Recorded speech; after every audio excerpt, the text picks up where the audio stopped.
Hmm.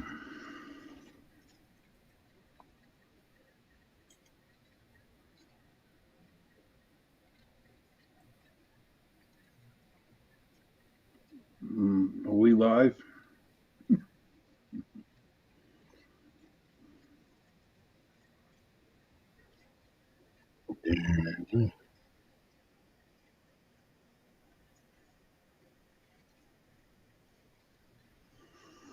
Hmm.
Where?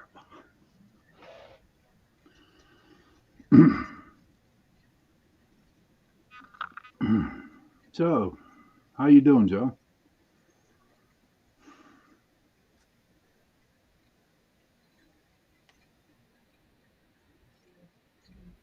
I can hear you, Sean. I can hear you too.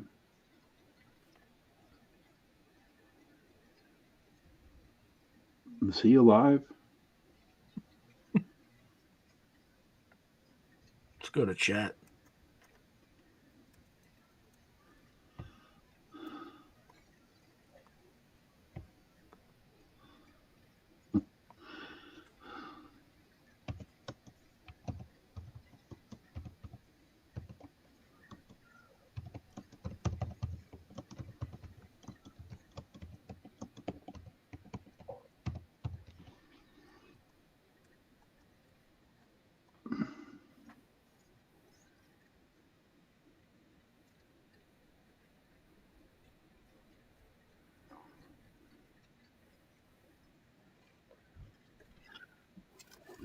Hi, Joe.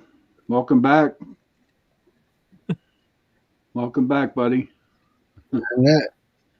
Yeah, we're What live. happened? We're What? live, dude. Well, welcome back to the living, my friend. What the bleep is going on here? You hit live 4 minutes ago. What the hell is going on? You That was said here. all right. Let's see. He said, "There's the Sandman in the queue," and that was all she wrote. It was like you were under some kind of spell Somebody didn't from want us to Michelle. hear. Somebody didn't want us to listen to Sandman. I guess I'll have to edit that out. Well, that bites people. Yeah, it does. Anyway, welcome everyone. Sorry about that. That's a little bit odd, but a little bit weird. But I guess shit happens sometimes. Well, we'll play it later in the show. It's somewhere up there. Oh, I think what's queued up next is Johnny Cash. But that's for later on in the show. Anyway, guys, welcome to News on the Flipside. Very strange happenings already out the box. Maybe it's got something to do with them Miami UFO people. Yeah, no, man. I hear they're coming for Sean, especially. Oh wait, we have two Seans. I don't know. They're coming for one of you, I'm Sean. Jack. I'm Jack. I'm Jack. That's right. So they're coming for Sean Jackson. Jackson, I'm good, man. Sold your ass right down the river, man. Christopher, we're going to talk about Putin wanting to nuke everybody. I mean, how much of it is bravado? How much of it is real? I have no idea. He's just first Kim Jong Un. So we're going to nuke South Korea and we're going to kill America. Really? Well, first, what he's got one nuke, and this damn thing actually going to go anywhere? I mean, we got seriously. I'm not so No, much. he's got more than that. He's got more than that. But it's probably, you could count him on two hands. Yeah. So and we're going to shoot all of them down. So I'm not too much worried about those, but. It's as far as Russia goes, I mean, Russia knows as well as anybody else does if Russia launches a nuke against any of our sovereign territories, that's World War III, because we're just going to say, what the bleep, and start nuking people all over the place. And Joe Biden, I mean, literally, I mean, this could be Joe Biden. Sir, we need to see about nuking. He just falls asleep on a red button, and there goes half the planet. It's well, I mean, really, people. I mean, this is a dangerous shitting game with someone like Joe Biden behind the wheel, defending the world. I mean, is this the guy y'all want defending the world, really? Because I'd scare the shit out of me. You see what his Secretary of Defense did? No, God, no. What did he? That scares me to even ask. There was no one in charge of the DOD for several days at the beginning of the year. Yeah, 3 days. 3 days. Oh, he was in the hospital. Yep. Even the White House didn't know about that one. And then the number 2, Hicks, was in Puerto Rico on vacation. Had no idea because not her fault. She wasn't informed that this clown was in the hospital out of commission. No one in charge of the DOD for 3 days. He didn't want to give up that power. Well, if anything would have happened, all shit would have hit the fan. You see, these days, the government is just a joke. I mean, when you look what's going on, you're like, okay, this is going to happen. No, nothing ever happens. And it's not about can I help the American citizens anymore. It's about can I get reelected, and how am I going to get reelected, and who do I have to smear to get reelected? I mean, all of this shit has gotten ridiculous. All these cases against Donald Trump. So if you're a normal, everyday American, if you're an independent, a Republican, even a libertarian, even some Democrats, when you heard about all these charges against Trump, the first thing you thought was, really, this is all about the election. It's not about anything else but the election, because when you get right down to it, I think 88% of the charges against him are only about money. It means he can't even go to jail at all. And the other ones he probably wouldn't go to jail for anyway, because he was ex-president of the United States. Then we've got the appeal process, which, of course, the Democrats know the appeals are going to happen. And more than likely, he's going to get the appeals.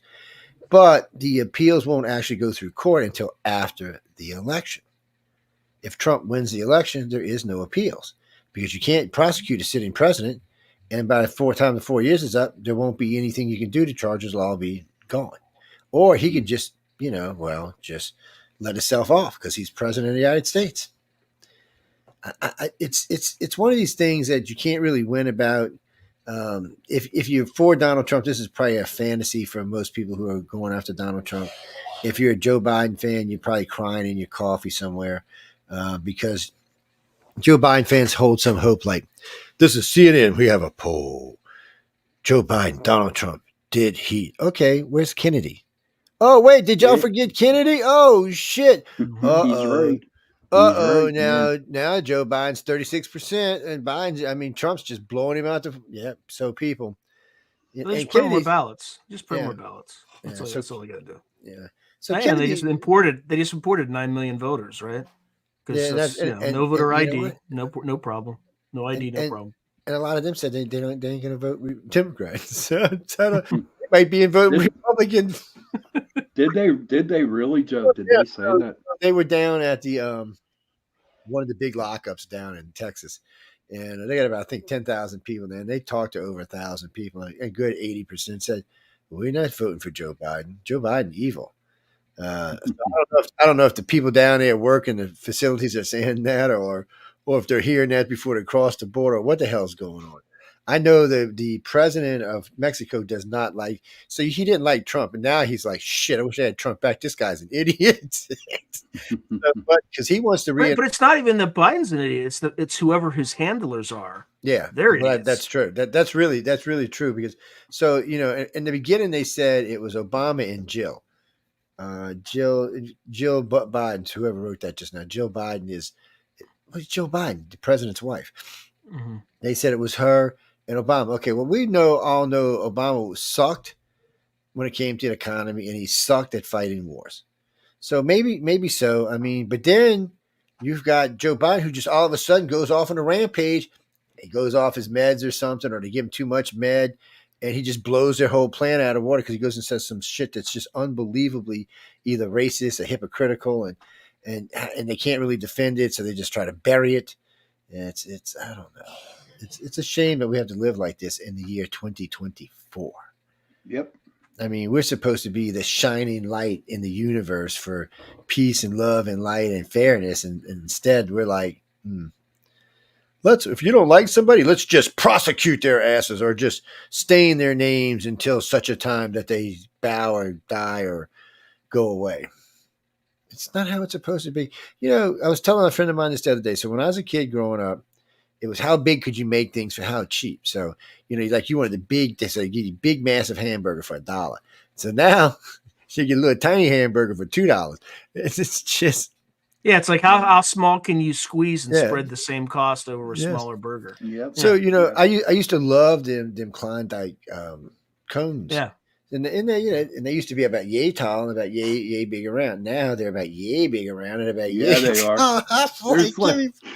I'm a big guy, man. I can't have that little shit. I need a real ice cream cone in my hand. It's I don't know, people. Oh, I'm sorry, guys, but no, because it's true. I mean, when we're talking, sometimes we're making jokes like this, but this is part of our economy today. So everything's 4 times as much and 2 times as small. And every time I turn around, they want to cut gasoline with something else. So, it's cut in most places with ethanol about 10%, but there's a couple other chemicals now they want to add in and make it 5 or 6 more percent that's not actually gasoline. No, that shit burns away as water. You don't get any fuel mileage out of that. No. Well, then they're closing all sorts of nuclear power plants, which, is kind of the cleanest, non-emissions type power source you could have. But they're trying to close, those down. They're closing down hydroelectric power plants because of the fish. Yeah, right. And then as a result, that's also a super clean form. And then, you got no coal. So what's going to happen? Right. You're going to have power outages, rolling power blackouts, stuff like that, like we have in California, because these people don't think ahead. They don't think through the consequences. They just have their little buzzwords and they say they're look, I think it's good to get away from carbon, but be intelligent about it. Don't be, don't do what the Germans did, get rid of all your nuclear power plants and then have the Russians have you over the barrel. Yeah. Right. I mean, they were talking about burning wood pellets this before this winter started because they don't have enough power to generate. Well, and that's the other problem. Are you really getting away from carbon when you do electric? Because one, you have to use electricity to charge your car, which of course is powered by what? Carbon. And the more of it you need, the blackouts even worse. Which makes the blackouts even worse because there's more load demand on the grid. So this came up but this is a question. This tells you the difference between these governors. So Governor Newsom and Governor DeSantis were having a debate. So he asked him, he said, well, you're mandating all these electric cars by, the whole state to be electric by 2035. And he's like, really? He said, you can't even supply your state power now in a normal year without rollouts and problems. He said, what happens when everyone has 2 electric cars and are trying to charge them? He said, you got 40 or 50 million citizens trying to charge, 80 million electric cars plus electric buses and electric trains. And where's electricity going to come from? Oh, well, you're going to need a nuclear power plant or you're going to need several big coal or natural gas plants. So you didn't fix it. You made it worse because the one coal plant produces far more than lots and lots of cars do. I said, so it's ridiculous. Well, no, Jimmy. Currently, right now, if you want to know the truth, you can go look it up for yourself. A normal, I hate to use the Tesla because, I love Elon, but a normal Tesla car, its carbon footprint is 3.5 times of a Toyota Camry for life. 3.5 times. Because one, the freaking battery they use to make it, you have to strip mine a freaking mountain to get to the stuff. And then it's got to be shipped from there to somewhere in Taiwan, then it's shipped somewhere in China, then it's shipped to Japan, then it's shipped to us. And then we put it in there, and it only lasts 10 or 15 years. And then you got to dispose of this really nasty shit and dig more and put more in there. So this did not solve the problem. Just changed the problem and made it worse. It hasn't made it any better. It's like windmills. I mean, windmills are a joke. And I hate to say this because windmills should be a cheap, easy way for power. But their half-life is they don't pay for themselves. You can't have cheap electricity when the product you're using doesn't pay for itself. Plus, I know about the birds, Jimmy Lee. Oh, they kill the birds. Well, yes, they do kill the birds. They do kill lots of birds because they're big, huge. Well, have you ever been to Texas, Jimmy? Okay, I'll tell you what. You can take Interstate 20 or Interstate 10 and drive through Texas, and you will see more freaking windmills than you can even imagine. And if you go off on any of them roads all back through, I've been all through there, all the way to California, and they're just one windmill after another. And you know what's funny? This is what's so funny about all this. So this is across 3 states. All these windmills could produce enough electricity, maybe run in LA fairly steady for a year, right? But right along that road, there's another little plant out there that runs off of Solar. no, Solar? it gets its energy from the mantle, the thermo. It's thermo energy, and it produces more electricity than all of them mills combined 4 times. It's clean, it's cheap, and it's way more powerful. And then we don't even want to talk about nuclear energy, because really and truly, one nuclear power plant is equivalent to probably 4 states of windmills. It's just, and solar panels aren't any better because they don't last and they're ugly. And What do you mean they don't last, Joe? I thought they they don't last a long time. no, I don't. Solar panels will 10, 15 years if you get a good one. If you get a cheap one, you might get 5 to 7. We've installed a lot of them over the years, and they just, first off, after 5 years, they get a haze on them. So if you don't get up there and clean the bitches, you lose half your power. Well, maybe not half, but about a third to a little more than that. You might leave 40%. And the longer you leave them like that, and the dirtier they get, the more power you lose from them. So you have to clean them, and then for some reason or another, they just wear out. And more so than that, they're on your roof and they're moving around on your roof, causing leaks, which causes damage inside your house. And again, sorry guys, and then they're just ugly.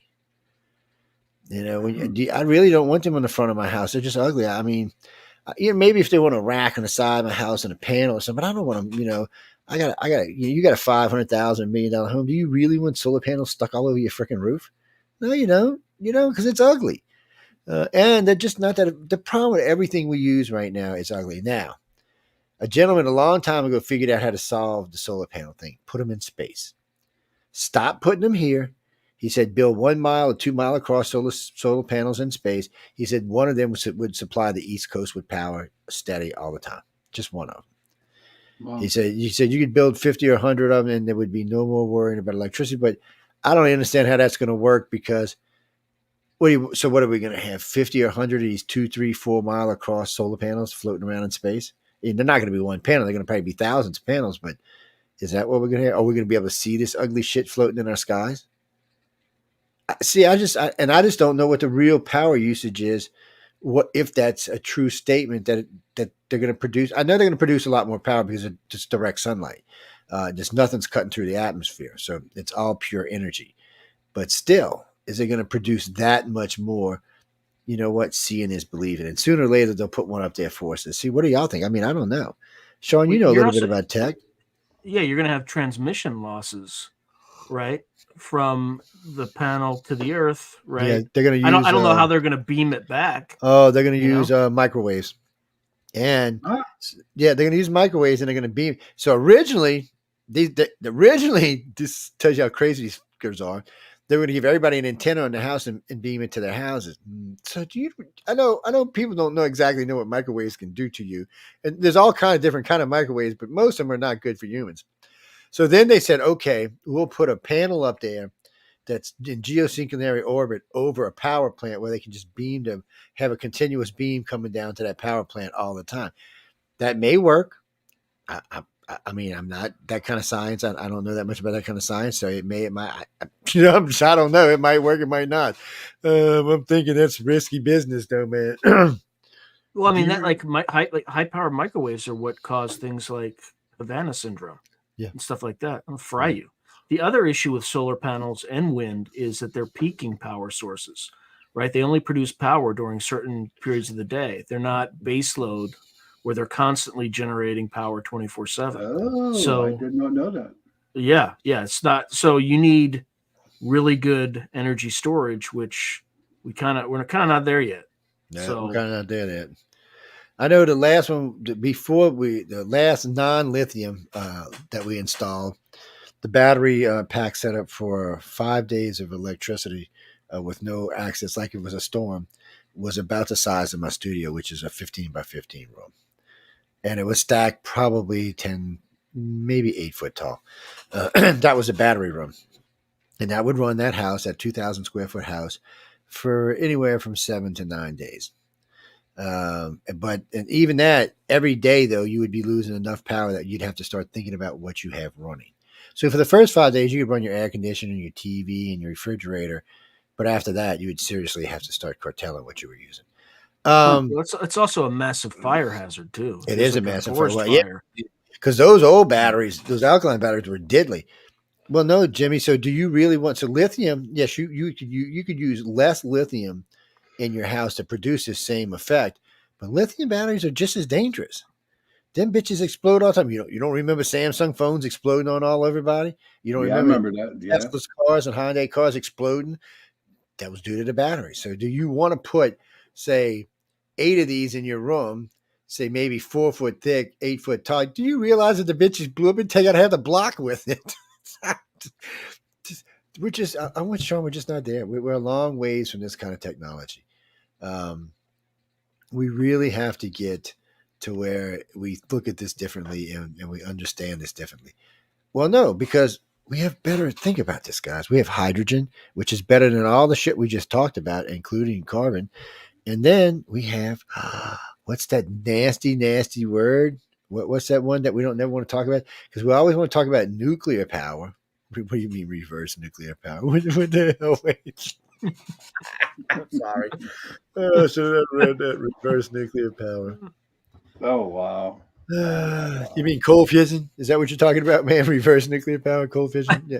So we're there now. We actually can produce it. We finally, those guys' experiments for 30 years ago, finally people can reproduce them.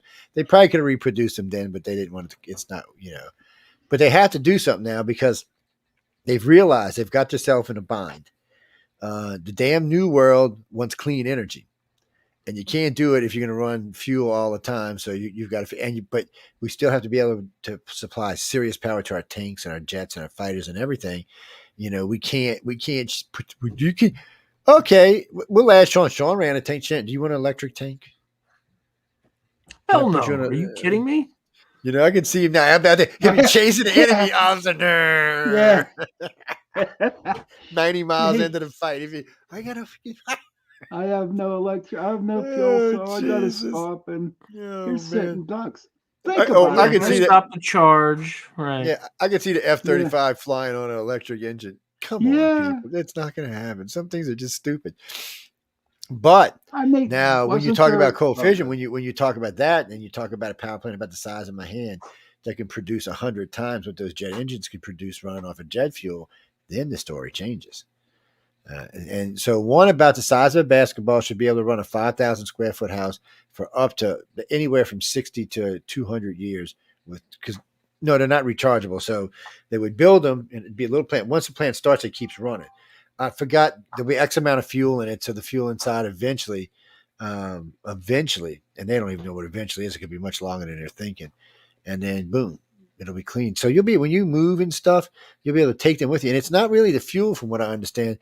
From the way it works, it's actually going to be the casing is going to be the problem more than anything else. So they're going to have to make it to where it shuts down when a casing reaches a certain point. Well, we're just learning about this stuff. We'll be dead, Joe. Oh no, not for this. They're already building these. Elon's planning on building one of these on Mars. Well, people, the one they're working on right now is the size of 3 18-wheelers. It'll be able to power New York City for 100 years without even a blink. Yes, without even a blink. So, but I said it's like I said. I think it's three or four semis big. But when you start thinking about the ones that run your car, which will be about the size of a softball, and run your boat, these are interchangeable fuel supplies. Think about this. So you going out, you're taking your boat out. And, you don't want to have two of them, so you just turn your car. If you take the fuel supply out with you, put it in your boat, and you go. It'd also make it a lot harder to steal your damn car unless you got an extra power supply with you. Well, all that shit will be registered. It's I've heard lots of scientists talk about this. There's lots of stuff between hydrogen and cold fission fusion. We should be able to at least feed the needs of our power supplies today. Now, is America going to share this technology? We've already shared it with our allies. Are we going to share it with anybody else? Ooh, we're not going to give it to China or Russia. I can tell you that now. It can make too big of a bomb. Yeah, we're not doing that. Because at first, because China, if you go back 20, 25 years, China looked like it wanted to come out and try to be friends with the United States and say, look, we can do this. We can rule the world together as friends, just like in Serenity and all these other sci-fi movies. And we can do it. But no, Xi Jinping got greedy and pissed off Donald Trump. Donald Trump sanctioned them out of the blue moon. Now they don't even have any money to spend.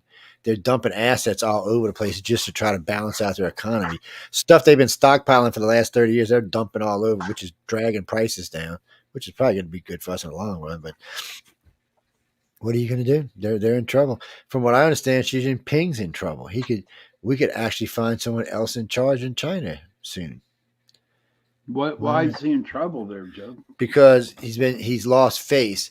So he went up against Donald Trump head to head. I'm going to rule the world.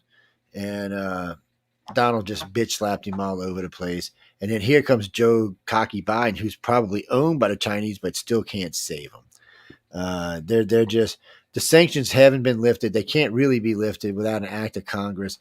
Congress is showing no signs of wanting to lift any sanctions. And then COVID got around and pissed everybody off. So nobody wants to buy their products. We don't. Europe don't. Europe's kind of like, we're not buying your products anymore, China. So without Europe and the United States, China's nothing. The rest of the world can't give them the kind of money we spend. If you think about if you look at what we spend right now in China and compared to what we were, it's a big change. But we made them what they were. Us and Europe made them what they were. We were just spending tons and tons of money on tons and tons of bullshit. China made every piece of crap you could think of. And a lot of it was just that, pieces of crap.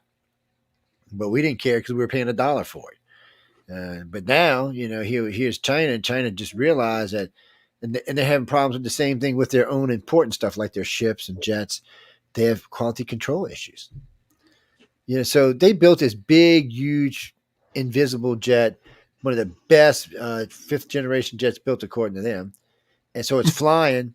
It's flying, right? And it's stealthy, whatever. It's leaving a smoke stream 5 miles long behind it.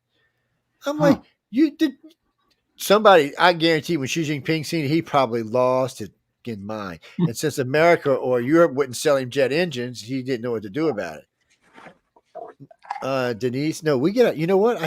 America gets a lot of its jet engines from Germany. We let them build a lot of our jet engines. Because Germany builds really good jet engines. That's all I can say. We get them from other places too, but Germany builds really good ones. What can I tell you? Aren't they the Mercedes engines? Does Mercedes build some? Porsche build some, and somebody else was building some.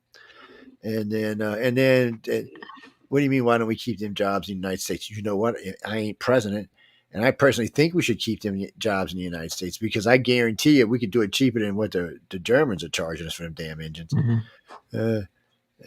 No, I think we can have the same quality control. When Americans want to have good quality control, they can. You just have to say, this is how it's going to be. And this is, if you're not, your ass is out of here. What happens today in America is we just get lazy and the businesses go for that cheaper, faster, better bullshit that crashed NASA. And it doesn't work for the society. Well, everybody wants to make $30 an hour and do nothing. Yeah. Sit on the internet and become millionaires. Well, people do sit on the internet and become millionaires, but a lot of them don't. It's I don't mind working. If I sit around too much, I'll get in trouble or I'll get cranky. I'm just not a good sit around kind of person. No, I just don't. I don't. I'll drive people batshit crazy that are around me if I'm sitting around. Oh no, I'll be like, let's go do this, let's go do that, let's go take a ride for 600 million miles. Do I think Putin is stupid enough to nuke the United States? Let me put it this way. I don't think Putin is stupid enough to directly nuke the United States. But I do think he's stupid enough to use a tactical nuke in the Ukraine and say he found a Nazi stronghold or some bullshit and nuked them. And if they found a bunch of Nazi material there, Well, no, a tactical nuke's different. Tactical nuke's not like we're dropping a 10, 20, 50 kiloton nuke on somebody that's going to pollute the part of the planet for 10 million years and kill an area of 20 to 40 square miles. That's not what we're talking about. We're talking about tactical nukes, which are usually 1 kiloton or less, just enough to really take out like 20 or 30 square blocks. That's what they're designed for. Minimal radiation, so the cleanup's easier. We do have neutron bombs, and they do take a 2-year cleanup. But neutron bombs, in a way, are kind of cruel because Just kill people. Yeah, they Or just just kill people. organics. Yeah, just Yeah. organics. So they're just kind of cool in the fact that, see, a nuclear bomb don't give a shit. It kills everything. It's boom, boom. Yeah, look at that. Nice, flat, even plane. Neutrons like, bloop. Everything else is left behind. The cars, the buildings, no people. You can come in and use this shit in 2 years. That's how long the half-life is. That's a cool weapon. And for a long time, they said, "Oh, we don't have those. We don't have those. We don't have those." Well, And it I was forgot- banned, right? Yeah, Wasn't it was it banned? It was banned. We don't Yeah. have those. We don't have those. And all of a sudden, one got out, and somebody found that one got out, and they were like, "Well, we just got the one." Yeah, bullshit. From what I understand, the Navy, they got about 100 of them. I'm thinking we ain't got one piece of bullshit. I don't know, but it's a dangerous game they're playing out there. Well, actually, you know what, guys? The three of us were talking about this last week, before us last week, because Jay was with us. We know somewhere there's at least 2 of these satellites with them tungsten rods on them. So I'm not so much worried. I think if the Russians launch a nuke from somewhere, they would just drop one of them tungstens right on the area and just flatten it. And that way we're not spreading radiation around. I do know for a fact that I cannot imagine the impact of one of them tungsten steel rods would do. Well, Honestly. they tested one. NASA got in trouble because NASA leaked it. Now we're going back. What is this? We're going back almost 30 years, or maybe 25 years. But there was a satellite that had been put up in space for the explicit reason of testing something along these lines. So this was, I think it was a 2-ton tungsten rod that they dropped from space and made a crater of almost 2 miles. Wow. So NASA was not supposed to release this. It was some desert somewhere, and NASA was not supposed to release this. It got released. Even CNN and NBC picked it up and ran it for 2 days, and then all of a sudden they said, "Oh no, it was a simulation. It wasn't real." Mm-hmm. Of course. But Of course. but because NASA's blue sky simulations back there weren't this good, you knew it wasn't a simulation. You could actually tell the way it entered the atmosphere that it wasn't a simulation. But and all the astronauts, when you asked them, just said, "Well, I have no comments," because they knew it wasn't a simulation either. So I don't know the new ones, the ones that actually went up, the ones with the 20 or 30 cylinders on it. They from what I understand, they vary in weight from anywhere from like a 1/4 ton up to 15 or 20 tons. So if you drop a 20-ton steel tungsten rod from however hundreds of miles this is in space, it's going to level a big area. We're talking like the whole state of New York. I mean, it's just going to be I don't know. And China and Russia do have satellites up there that watch these things and monitor these things, and so do we. And now, thanks to Elon Musk, we got satellites at the yin yang all over the place. Watching everything all the time. Russia said that his satellites were an intrusion into their privacy.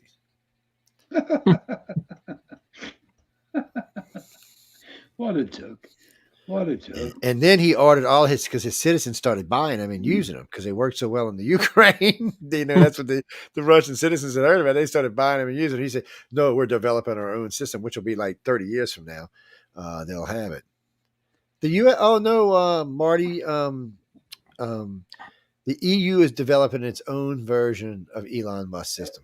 So Elon reaches out and says, "Hey, let us help you with this." They're like, "Oh no, we don't need your help." And they're like, "Really?" Elon's thinking he could cut maybe 2-3 years off your program, and you're going to tell him no. So what's going to happen? Europeans are going to just start using his stuff. That's what's going to happen. Oh, hell will break loose there. Well, they can't tell them they can't. I mean, they don't want to get the citizens coming unglued on their ass. There's a lot of people live in the EU, so do you want to really start that kind of movement? Because Elon's only trying to help the world as far as anybody on the planet's concerned. No, I think he's going to turn out like the evil guy from Moonraker. That's what I think. I love him to death. He's my man crush, but I think he's going to be like one day, y'all going to try to go to Mars and it'll be big, massive weapons and rail guns and shit. And he'll be like, Earthlings, stay away. This is my world. Kill yourself if you want to. Well, I'm just saying, the guy is brilliant. And every time you turn around, he's got some other brilliant idea he's putting out there. He burns off a lot of ideas too.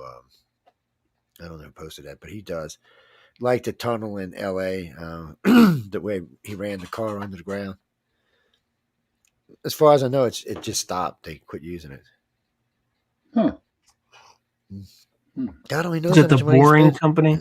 Yeah, remember he was they were going to put it where your car got in this little thing and it shot you through the tunnel to wherever in L.A. People, I don't think it was a good idea, or he'd be doing it. Or you mean for well, see, that's again the Germans. You're talking about subways. They've built the best subways in the world. Shit, they built the best subways in the world during World War II, and they're still the best subways in the world. Where's that at, Joe? Germany? Yeah, all over Germany. They just got a knack for building some stuff. They make great. They engineers. It's a whole damn society of engineers, basically. Don't ask me. I don't want to stereotype. I don't want to start World War III by accident. That stupid American, he stereotyped us. We're going to start World War III. I want to try to avoid that. I got a lot of friends in Germany. Yes. Here's what's been on my mind though. So Putin saying that there are Nazis over in Ukraine, correct? That's what this is about. Yeah, that's what it's about. So why don't he just nuke Germany, man? Because I'm sure there's some Nazis over there. There's Nazis over here? No, I know that, buddy. Uh-oh. Big Brother's listening. Hey, Uncle Nazis. Sorry, God, my voice has been hacking all night. They do. I mean, as far as Nazis go, they live in a lot of countries, especially places like Argentina and places like that. And there are several chapters in the United States. Zeke Heil. It's one of those things. And for some reason, the United States allows it. We're hard on communists in our country, but yet we let Nazis. I don't know. It doesn't make any sense to me. Well, according to the left, everybody right of JFK is a Nazi. So, well, that's true too. Yeah. Actually, let me think. Hold on, Marissa. Write that again. So you're talking about Sean just mentioned JFK. So JFK technically, JFK was a hardcore Democrat, but he wasn't a liberal.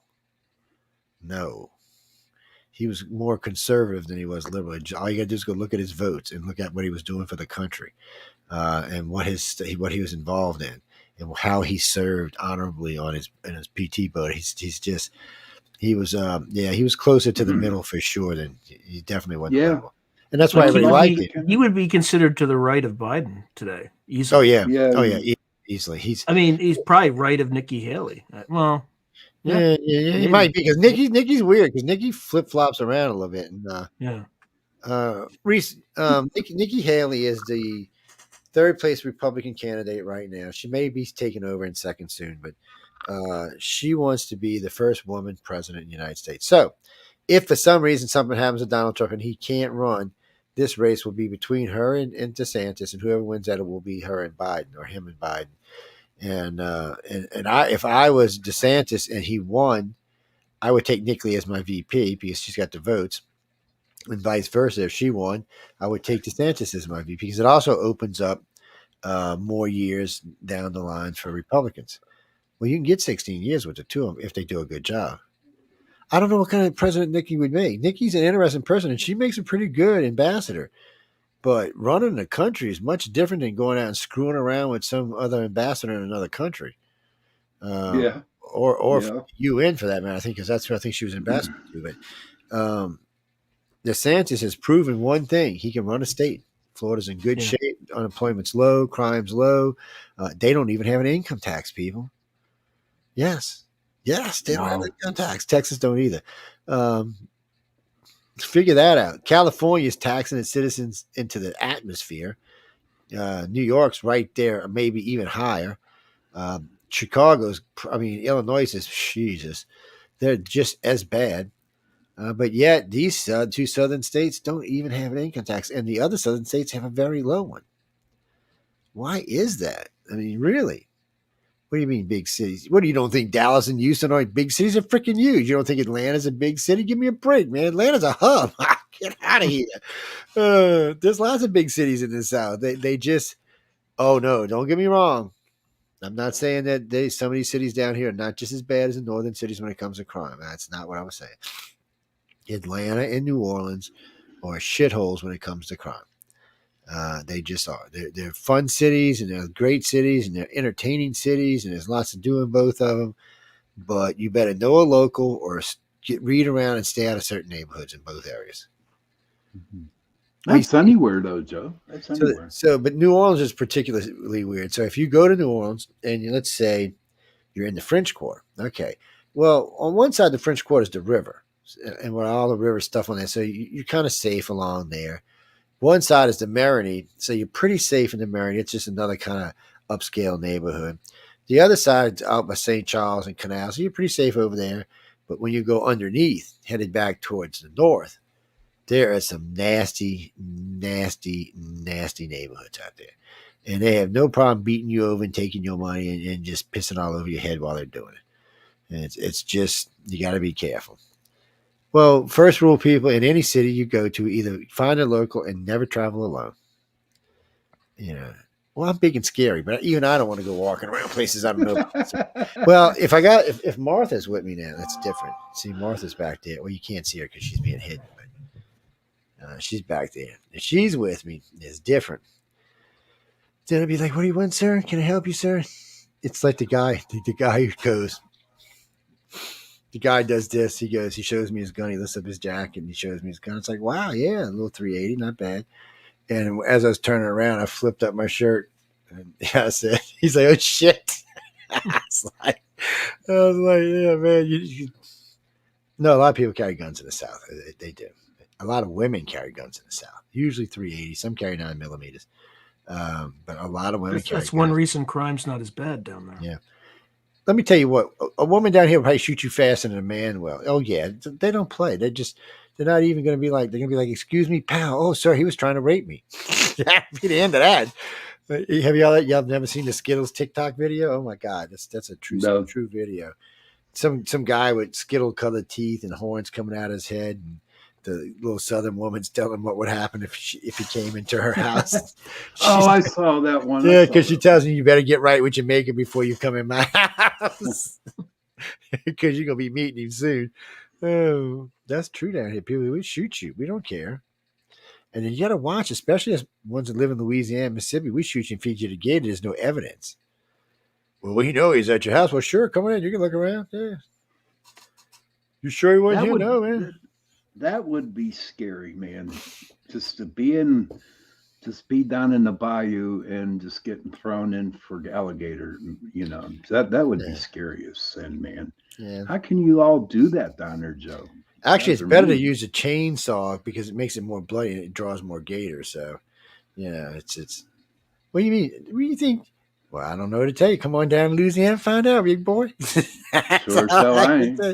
Come on down. I'll take you out the swamp and show you around. No chainsaws, dude. I'll be looking. What are you talking about? What's the movie? I know which one you're talking about. When they're riding on their motorcycles and stuff. It's like what in the 60s or 70s. Easy Rider. Yeah, Easy Rider. That's what. No, it's not like Easy Rider. I'll be honest with you. When it comes to Louisiana, most places in Louisiana, if you leave people alone, they'll leave you alone. There are some places that you might not want to go wandering around in Shreveport and places like that, but most of the state's pretty laid back. Mississippi's a little different. From Hattiesburg to the Gulf, everybody's real friendly, real nice. From Hattiesburg to Tennessee, people are, what you doing in my town? And they don't care what color you are. They just want to know what you're doing in their town. You don't belong here. Get the bleep out of my town. Even the capital's like that. Really? People be looking at you like, what the hell are you? And I'm telling you, babe, they'll be side-eyeing you shit like, what are you doing here? Get out of here. We do not want you in our town. What can I tell you? I don't know about that, man, because if you got people moving down there and then in Mississippi, dude. I mean, that's more money, more Well, because they're coming to Gulf the Coast state. anyway. Nobody wants to live in the northern part of the state anyway. There's nothing up there but trees, um, trees and chickens. That's about it. Everything's in the Gulf Coast. That's where the casinos are. That's where all the plants are. That's where the shipbuilding yards are. That's where everything is in the Gulf Coast. So that's where everybody's going to live. I did see the new jet, Janine. I don't know. They keep saying it's Gen 6. It's Gen 6. And they won't say anything else other than it's supposed to go into space. That's all I've heard. It's Gen 6, and it's supposed to be able to go into space and come down. So if we come up with a fighter that's stealth and can fly into space and come down, how do you even defend against that? I mean, squadron, you're chasing a squadron, it just leaves you because you can't catch it because it's going ballistic into space, and it just drops down anywhere. You're not even going to know where it comes down out of space. By the time you find it, it's going to be coming in ballistic, probably at Mach 30. What are you going to have? What are you going to do to that? It's going to disintegrate your ass. But there are some downsides to super fast ships. Bullets come out at around Mach 6. Anything faster than that, the bullets can be slamming into the ship. Missiles are actually coming out a little slower than that. So they'll have to have laser weapons or maybe rail guns of some sort. But they won't be able to use conventional weapons because there's no way it'll work. What are you talking about? No, I'm not a scientist. No, that's just common sense. Well, I shoot guns. That's how I know, and I was in the service too. I've actually seen gun double compression. It's horrible when they explode. Yeah, you just don't want to be there.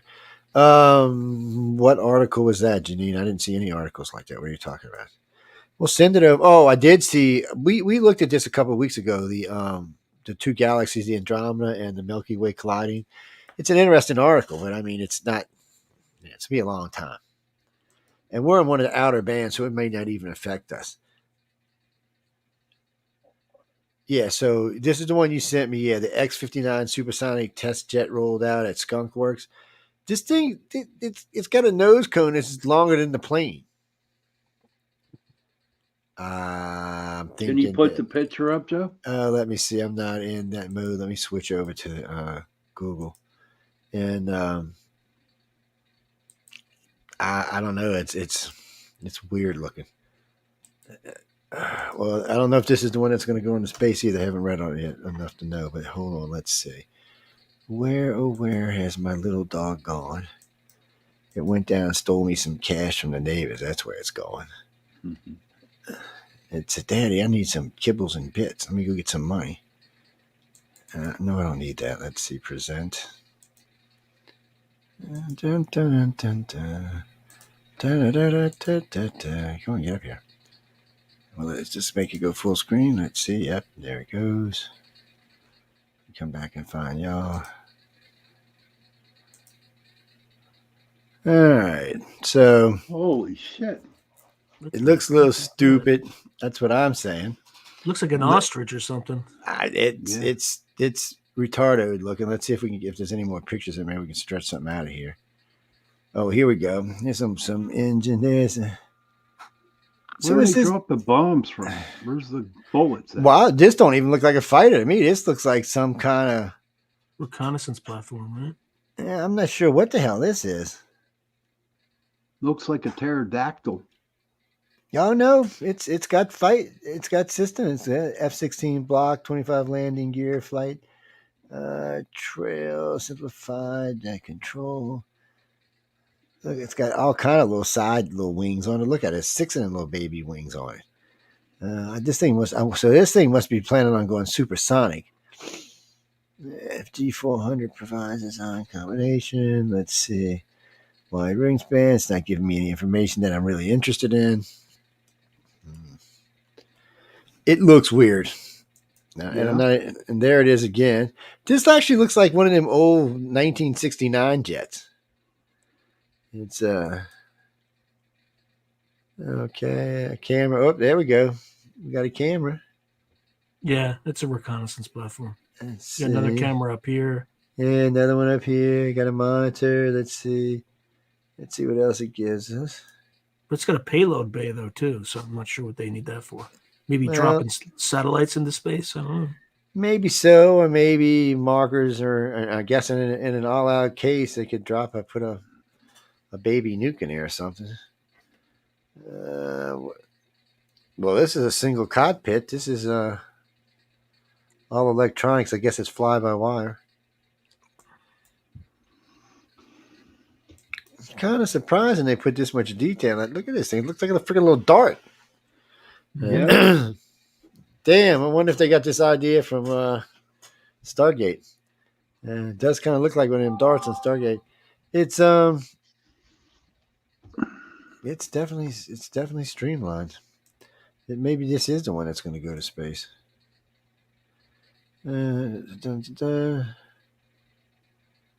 Oh, so it's already flying? Okay. I guess I should realize that when I seen it in the sky. Well, you never know. Sometimes NASA does mock-ups, so you got to be careful with NASA and its bullshit. Well, I guess, guys, we'll find out more about this as it goes on, because it's not even giving us no text with it. It's like, no, you don't need to know about us. It's interesting. It's cute. I think it's ugly, Joe. I don't know what this 5 mile long thingy is. I guess I wonder if it's got a bunch of sensors in it and stuff.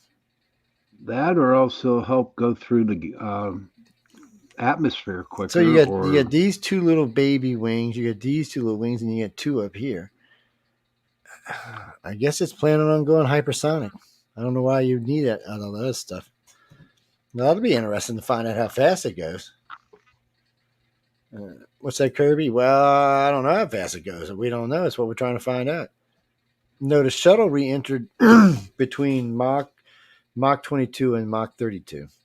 It could be anywhere up in there. Yeah, I know. You always hear them say the SR-71 is the fastest thing. The FR-71 is the fastest powered vehicle in the world.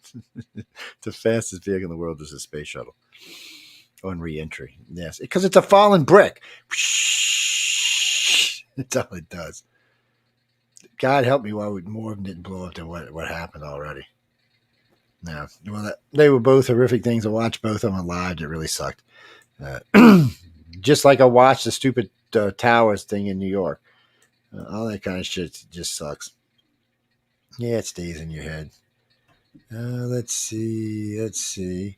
Hold on, give me a chance, and I'll get to the damn article. Y'all just piling damn articles all over the place. Let's see what this one is. Hunter Biden just delivered devastating blow to Connor and Jordan on contempt case. First off, I read the article. It's just nothing but bullshit. There's nothing of any consequence. They tried to say that because he didn't show up wasn't contempt, because it wasn't a real subpoena. Jordan's like, yeah, I think it was a real subpoena, my friend. I think that's what it was, but he's not, Why did he walk out, Joe? Because Hunter Biden. Because of what's her name, and I don't even like this woman, but Taylor Greene was about to rip him a new, you know what? He's scared of her, man. She's vicious when it comes to him, and I guess she's one of the few people in Congress that's got a set of balls, which is just scary all the way around. Whoever wrote that, Marco, I don't like Taylor Greene. I never have. I thought,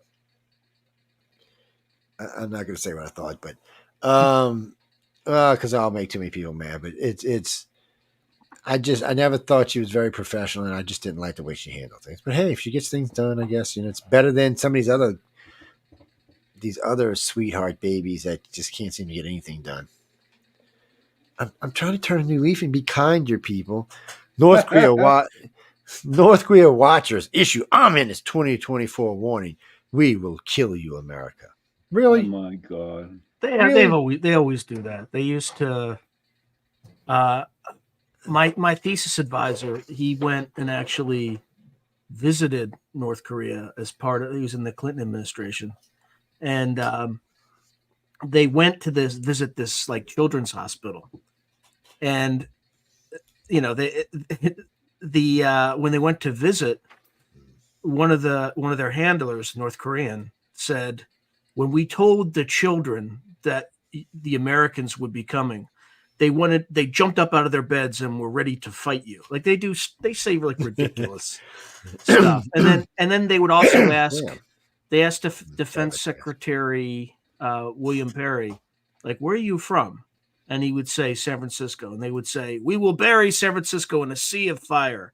They just say stuff like that all the time. You know, it's Juche, whatever the philosophy is. and it's been around for a while. Hey, Foxy Joe, they no, that's been North Korea, and then even his father was like that. Well, I mean, if you ever get an asshole that might take it serious. You know who's crazy is his sister.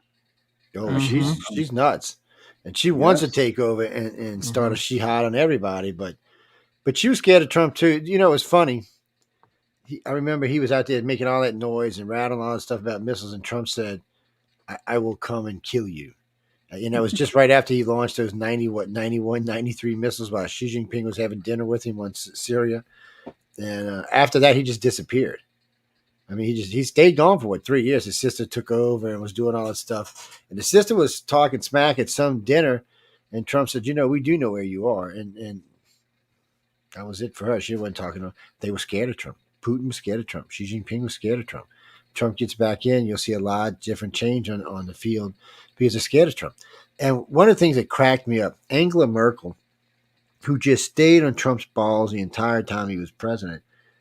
Joe Biden's in a year and a half. She says, I think I may have misjudged Trump. He said the world was a safer, better world, and the economy were safer and better when he was president. Now, that's a big endorsement from the woman that all she did was hate on him the entire time he was in the presidency. Because she is, but no, she's a liberal, Johnny. She's not a conservative. But remember when he was speaking in front of the UN in like 2018? He was like, by getting rid of nuclear weapons, the Germans are becoming dangerous, and they were all snickering and laughing at him, right? And by getting rid of nuclear weapons, you're putting your economy at risk to leverage from the Russians and their natural gas. And they're all laughing and snickering. He was right. Yeah, because you can't get rid of nuclear power plants. See, they were screwing up all over the place. Trump predicted this 4 years. He just knew it was going to come if you didn't do the right things.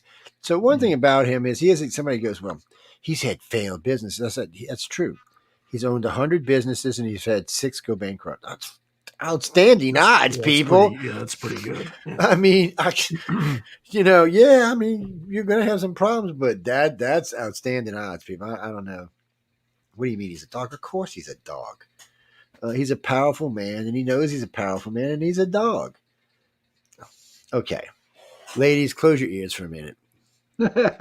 Okay, I got a lot of female friends, and most of them are not going to get upset because they said something about grabbing a coochie to another guy. I'm just going to be honest with you. They're going to just kind of laugh about it and say, what kind of stupid shit was that? Even my Christian girlfriends would be like that. They'd be like, what? That was just stupid. A lot of people want to vote for Trump. Even a lot of Democrats have Trump on the ballot this year. Trump's leading in the polls. Trump's all over the place. Trump does have a problem, though. He is starting to lose a little traction amongst his own party with Nikki Haley and Ron DeSantis. And the reason why is he has not debated them yet. So when it comes time for the real vote, to see who's going to be the candidate, he's going to have to debate him at least one time. And he better have it all, because they're going to go after him for all these trials and shit that they go on. So, if he wants to truly be president, because this will be a point where Nikki might have a chance to catch him and overtake him. Because remember, the Republicans would like to be the party to put the first woman in the White House. Let's not forget that. And there are a lot of Republicans, a lot of independents, even Democrats that would say, hey, better this woman in the presidency than the crazy orange guy. Personally, I think we'd be better with the crazy orange guy, but still, it's we're in a position where we can really change the country and we can really change the world, and we just got to do it. And it's not going to be with the Democrats probably for another 8 or 16 years. They're just not there anymore. I don't know what they've become. They've become some crazy ass progressive party that just scares the shit out of most of us. What do you mean? Republicans are different right now. See, the parties flip-flop all the time. So remember, one party's racist and one party's not. One party's this, one party's not. And they always flip-flop back and forth because people forget that who freed the slaves was a Republican. It was Abraham Lincoln. Who started Jim Crow was the Democrats. Who started the Ku Klux Klan was the Democrats. But somehow or another, people wanted to vote for the Democrats. That's good PR, people. I mean, anyway you look at that. But Trump literally stuck his foot in their ass when he said, I love this too. He goes, I'm speaking to the black people of America. Can you tell me what the Democrats have done for you in the last 20 years? That was the best sentence in the world. I had more of my black friends go, oh, shit, he did not. Oh, shit, he did not. Oh, shit. And when they were forced to sit down, yeah, he's right. And when they were forced to sit down and look at it, they had to agree. That's why Biden didn't get near the black vote he should have, or Hillary didn't get any, really, compared to what she should have gotten. He did good. And he broke records with black and Hispanics in this last election. And the whole thing, I mean, the whole election for the Republicans was a record for as many people that had voted. I mean, he broke every record there was and still lost. That's why I think so many people had a hard time with it. I mean, most blacks ever voted for a Republican. Most Hispanics ever voted for a president. Most women ever voted for a Republican. Most votes for any Republican president ever. And he still lost. And he lost by like 4 million votes. So what do? You take it for what it is and you move on. Trump just had a hard time taking it for what it is. But trying to say treason or insurrection, that's just the Democrats. And you know, they couldn't have believed the country was going to go for this. This is a guy who was kicking out politicians. This was the guy getting rid of the swamp. This is the guy who hates politicians. This is the guy who got on television and said, you know what? Everybody in this room has asked me for money at least once, and I've given everybody in this room at least once. I mean, come on, you were screwed at that point, and I think that's one of the reasons Schumer hates him so much, and Adam hates him so much now, is he don't give him money anymore. He should just shift 10 million. 10 shift would probably get on his side immediately. Oh Lord. Well, the other thing is that whole January 6th rhetoric is having real world consequences right now. Did you see like the military recruitment article they had on military.com? No, I haven't seen anything lately. Almost the entirety of the Army's shortfall in recruiting is white soldiers. Like people who served for the last 20 years and who have children now are not telling their children to serve, because what they saw is that demographic took 85% of the casualties. And then, you know, you have the Afghanistan, like the debacle, the way it was handled politically. Oh, God, that nightmare. And then you have them, like, you know, trying to kind of launching, basically making the military into a gigantic DEI institution. And as a result, people are like, you know, you've maligned us. You hate this. You act like you despise this demographic. So why should we fight for you? Why should we fight for the elites? So it's a real major problem right now that people aren't telling their kids to serve. Like traditional people that serve, southern white families, or the biggest contributor, and they're just not. And they don't want to serve. Their kids to do it anymore. It's Sean. Can I ask Sean something? Go ahead. Hey, Sean. Do you think that will change if Donald Trump gets in as president? No, I don't think this is about Democrat or Republican. I think this is about the people who are running the country, the people with all the power. And I think those who've traditionally served are kind of starting to see behind the scenes. Like these people, they don't send their kids to war. They send your kids to war. So as a result, they don't I mean, I'll give you another example. And again, this is an attack on a Republican. You look at the head of the House Oversight Committee, Turner, right?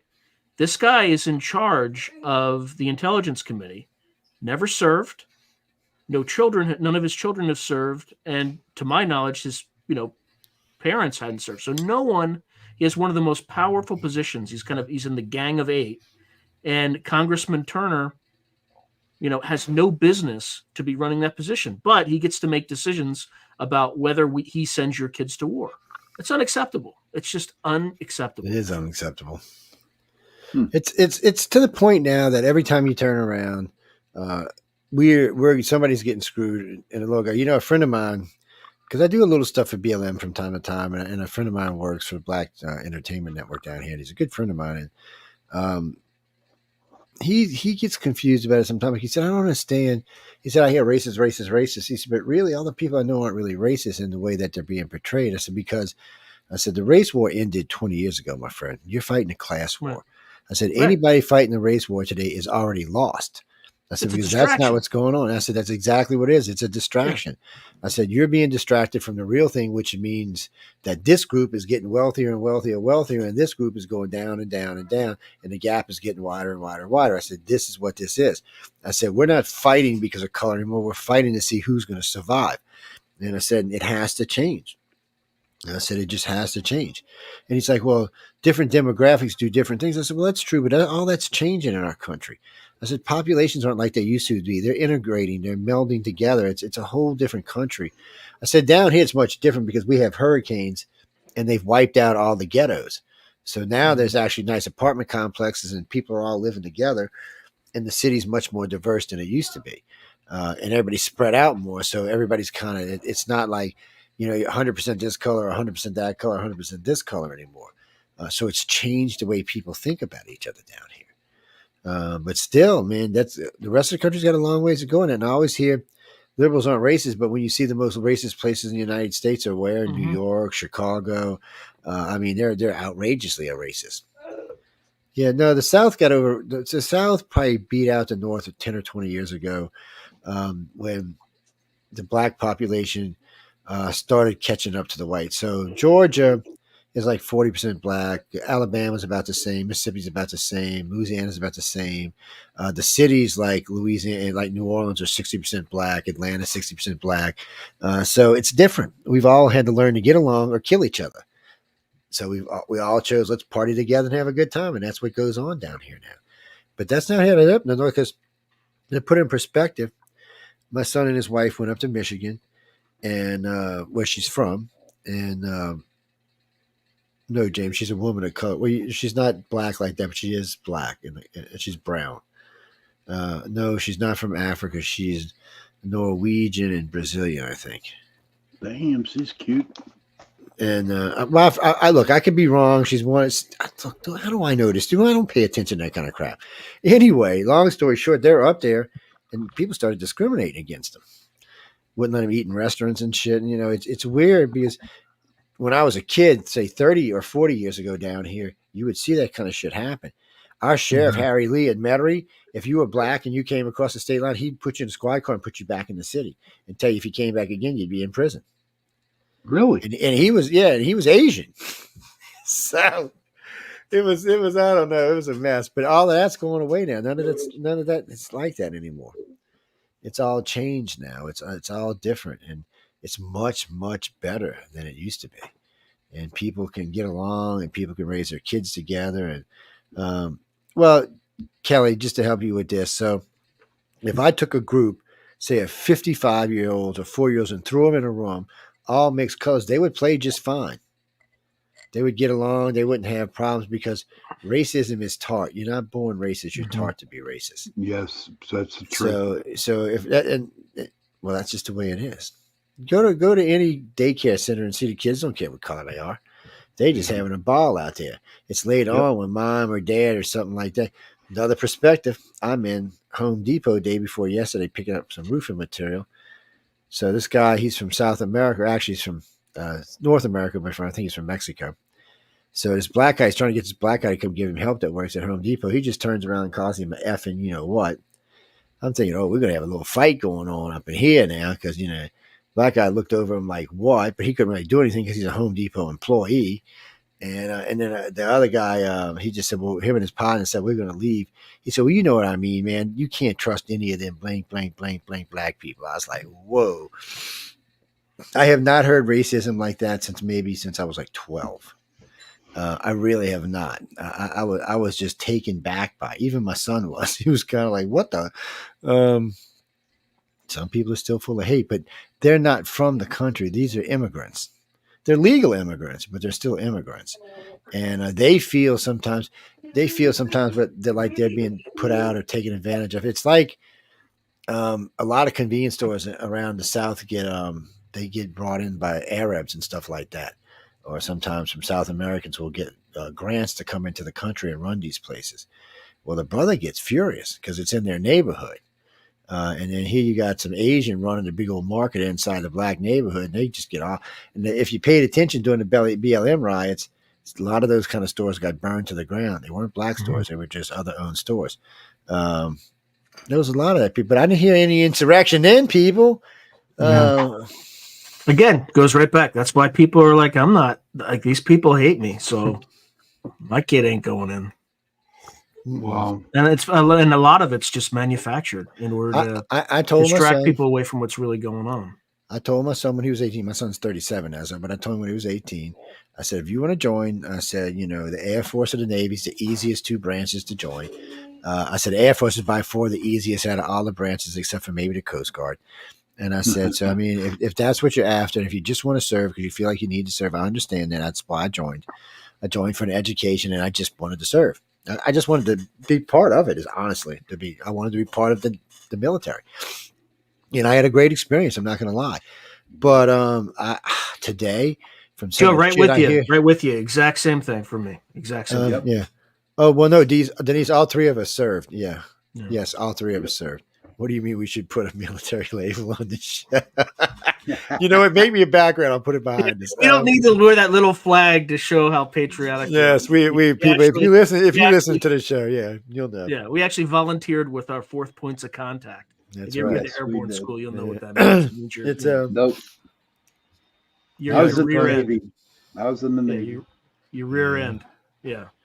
We volunteered ourselves, our bodies. So yes. Oh, and by the way, that's the other thing too. Everybody here was volunteered service. None of us were drafted. Yeah, no, we all volunteered to be part. It was the best 4 years and 30 days of my life. Man. Look, I had a good time. I enjoyed it. I learned a lot. I ended up getting, because of the Navy, I ended up getting the bachelor's, and I got to even shortcut getting it. I said, I'm happy with it. But when my son got to 18, I said, well, look, if you want to go, you can go. I said, it's not as hard as you think it is. I said, boot camp is, the first 2 weeks of boot camp kind of sucks. But after that, it gets just progressively easier. You get to meet friends. You're having a good time. I said, I said, if you get sent to like San Diego or somewhere or Orlando where they got girls, that you might even have a better time. And, but anyway, I said, it's up to you. I said, I'm not telling you. I said, I can tell you my experiences were good. And when he would have went in, it would have probably been decent. But I've had some friends just get out recently, and they were telling me that there's been new rules and regulations that's being forced on them that's making them leave. Before, some of these guys could stay another 5, 6, 7, 8 years and retire. They're not staying. They're leaving. And I'm like, wow. But they're getting jobs and, pretty decent high-paying jobs in industries and outside of it. But still, it's because they don't want to be told who they have to serve with. Did you see the letter they sent to all the people who refused the vaccine and were given dishonorable discharges?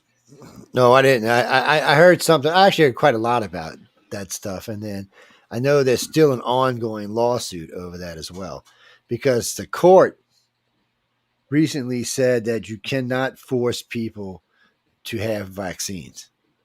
So this is going to all go backwards now, because in the beginning they said the courts could do it, but the Supreme Court got hold to it and said, no, you can't force people into having vaccines, because the Supreme Court's what stopped the vaccines on federal employees.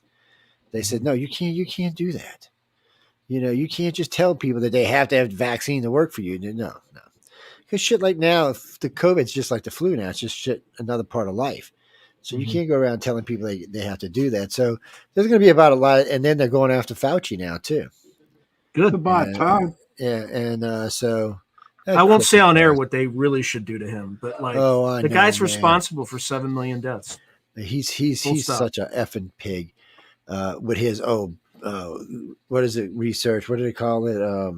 Gain of function research. Gain of function. Thank you. Here's the thing. It's one thing to engage in this stuff, but if he had come clean and said, look, we need to prepare for biowarfare variants, and it's illegal for me to do that in the United States, and this is just something that, he felt was necessary. And look, he would have gotten some sort of a punishment. But this I'm trying to find a word that I could say on air, but this slimy SOB decides that first he's going to lie And he's going to lie at every step. When they find out they don't have enough PP&E for the medical staffs, he lies and says, you don't need it. And the next thing you know, like, people are accosting you on the street if you're not wearing a mask, because then you do need it. And then the other thing that he did is he just lied the entire time, when he's the one that the NIH, he approved to pay for a project from EcoHealth that worked on novel coronaviruses at the Wuhan Institute of Technology. And the thing leaked. And the fact that we're still obscuring that is unconscionable. Right.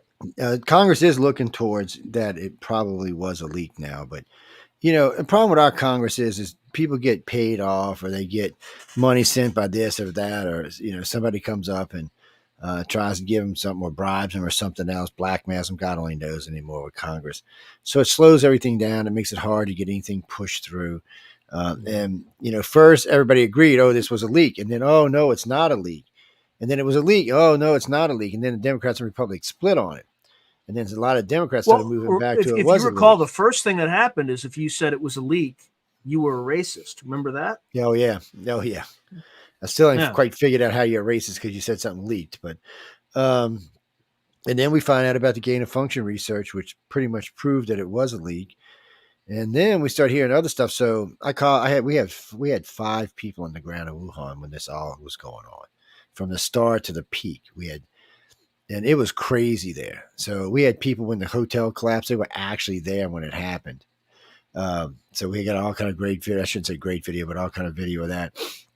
We got video of there and other cities in China where they had these basically fog machines. And there was nobody on the streets, and they were just going through fog and everything. We've got them where they've got 40 incinerators out there, and they've got body bags that are actually still moving. Well, how many people do you think really died in China? Is that they were reporting like 8,000 or something? Whatever died in our country, at least 10-fold more, maybe 20-fold more. There is no way that we lost. Well, last time I checked, we had lost almost twice or maybe 3 times what they did. There's no way, people. So from the people we had in Wuhan, they said probably 1/3 of the population of Wuhan died. So, and these are people, 2 of these people worked in the government there, and actually they're still there. Well, I can't ever mention their names, but all 5 of them still there. They're from Wuhan. They lived there. They showed us pictures like when they were putting the metal straps in the doors and putting the metal straps on the windows and putting these little holes in so they could slide food in and stuff. They were locking everybody down on their own. But he said from when they all got settled down and everything was said, the dust was down, he said they figured it was probably roughly about 35% of the population of Wuhan died. Wow. So if you times that times China, which was probably much lower, it's probably about 10%, but still. And let's not forget, India just passed China as the most populated country in the world by only a few million. Probably the loss of COVID changed it, and of course. Because India, it was another country that didn't seem to be reporting a bunch of COVID deaths. I'm like, but you know what? Oh, I'm not going to say that on air because I'll get in trouble. But there's probably reasons why India had less problems with COVID than China. Well, think about this, people. The South Americans didn't get it as bad as some other places do, but the South Americans are still living a much rougher lifestyle than we are. Americans are spoiled rotten. They're still having to get water out of wells. A lot of them are outside all the time. They're still eating foods that are being brought in. It's a different type of diet. It's a different type of lifestyle than what we have. Americans, we are all ganged up together, walking in places, listening to like people like good little cattle.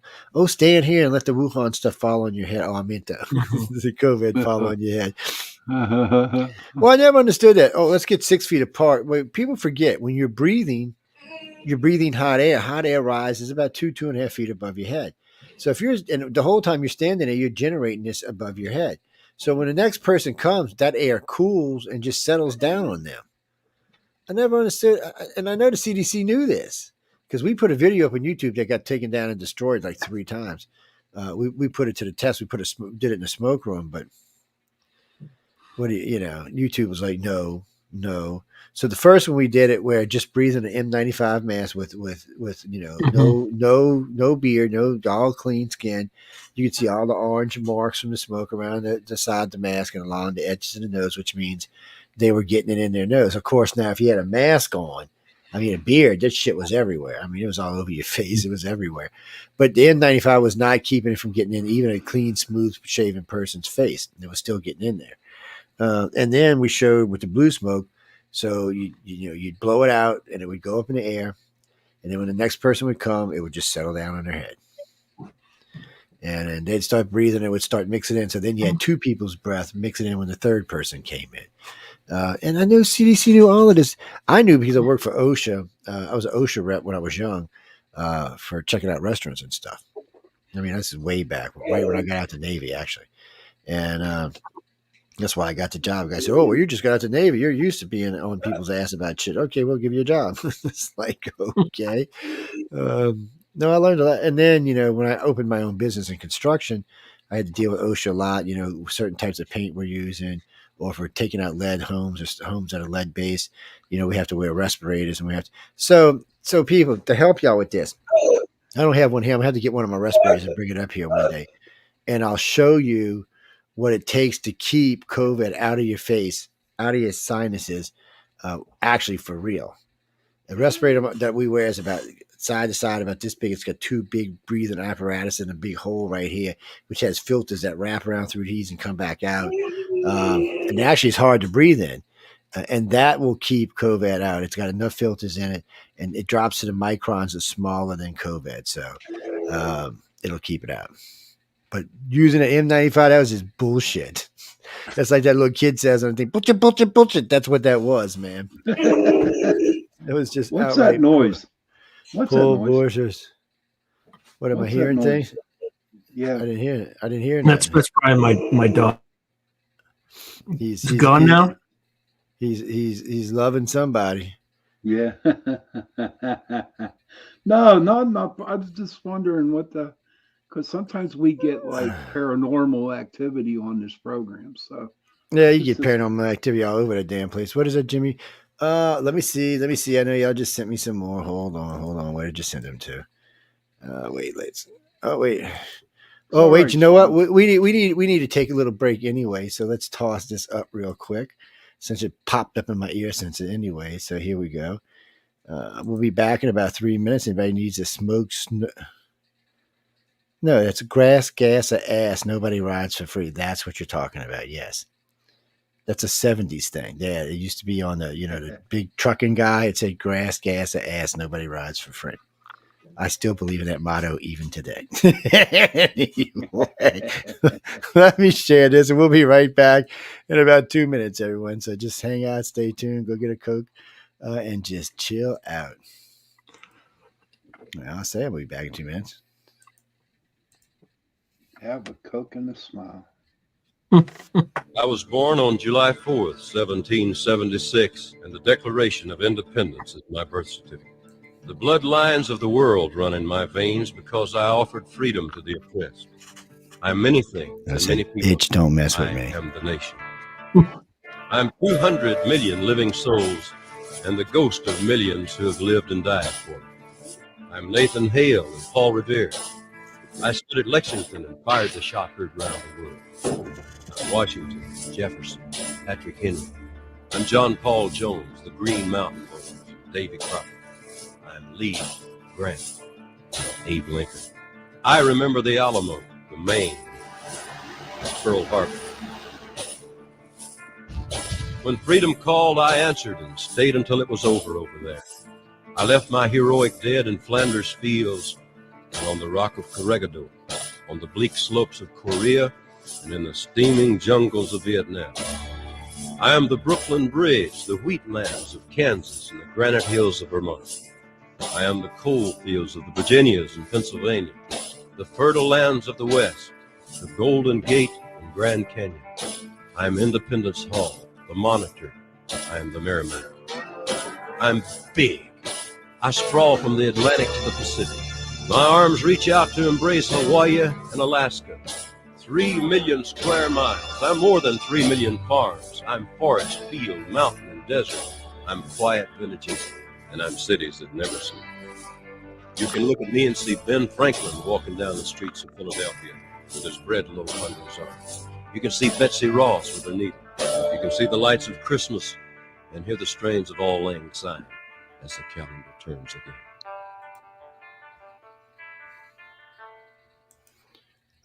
Welcome back, everybody. No, Jackie Lee, that is actually Johnny Cash did that. There's actually a whole song if you if you want to cut it. We use it. Sometimes we use it as an intro.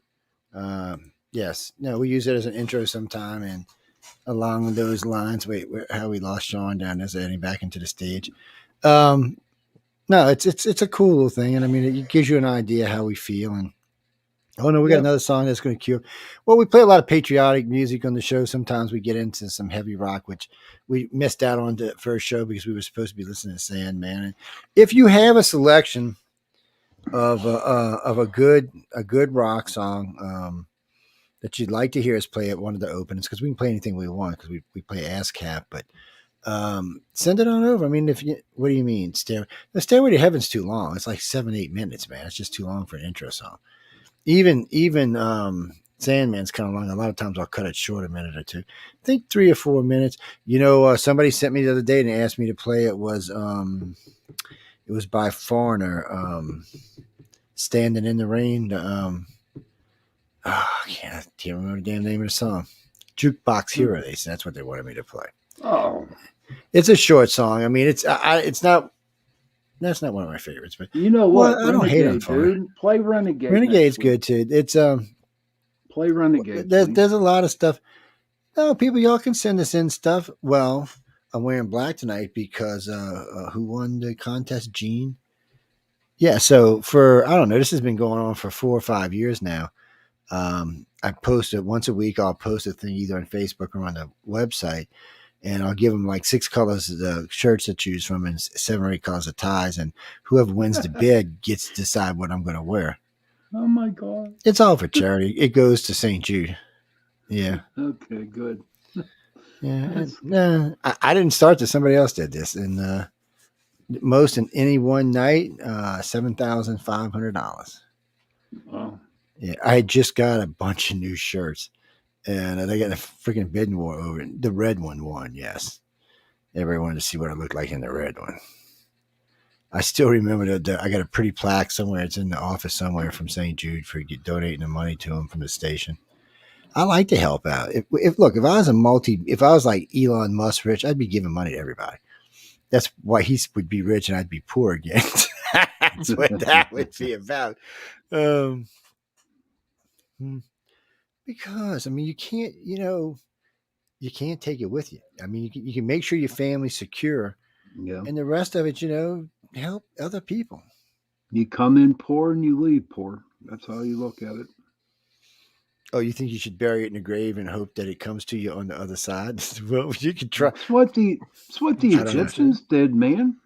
Hey, I'm not hating. Now, look, it may work. I don't know. If there is an afterlife, I sure the hell don't remember it. No, Jeannie, that's not true. The Egyptians were brilliant for their time. The Dogon were brilliant for their time. The Toltecs, the Aztecs, the Mayans, the Incans were all brilliant for their time. The Indians were brilliant for their time.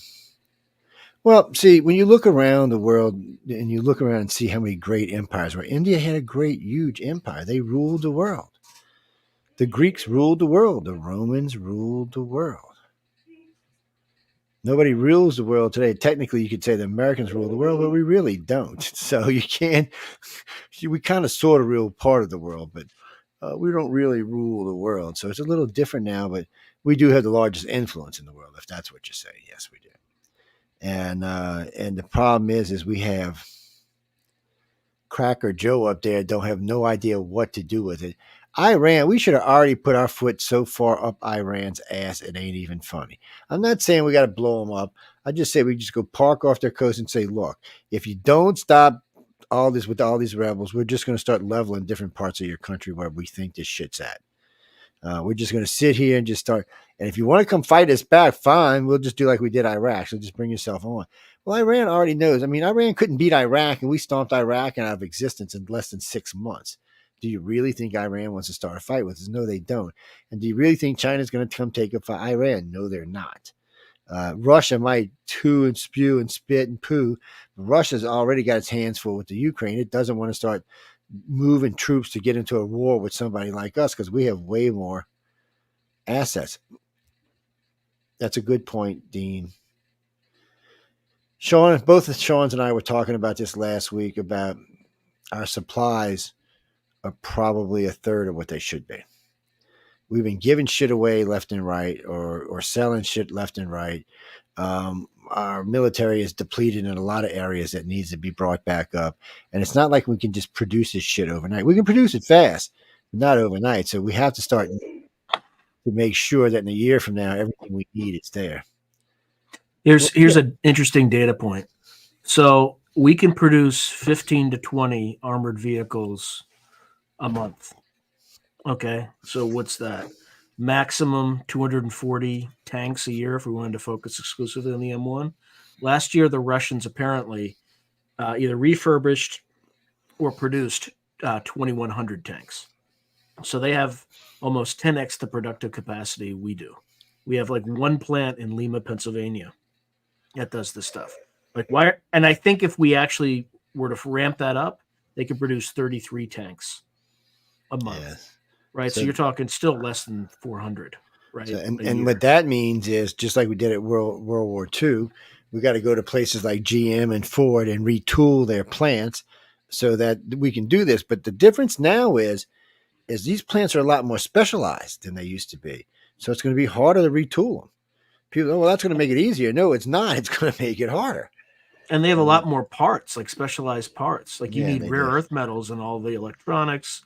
You know, it's not as it's a much more sophisticated problem that you have to deal with. To you, Sean, what I want to ask, if the Russians are making more than refurbishing and making them, our quality is better than their quality, correct? Sure, but you know, if you're outnumbered 10-1 by tanks, well, we're smart. They're smart. We're smart. Yeah. They're not.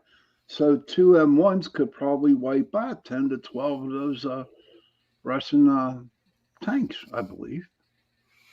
Yeah, I'm being serious about this. Well, no. So what really goes on here is our tanks are better than Russians, and our tanks don't play pop the head when you hit them in certain places. And I have no doubt that an M1 tank could take out several Russians, but what we're not thinking about is those tanks will be followed by what? A-10 Warthogs. So it's not going to be just the tanks. It's going to be some A-10s going, are you messing with my buddies?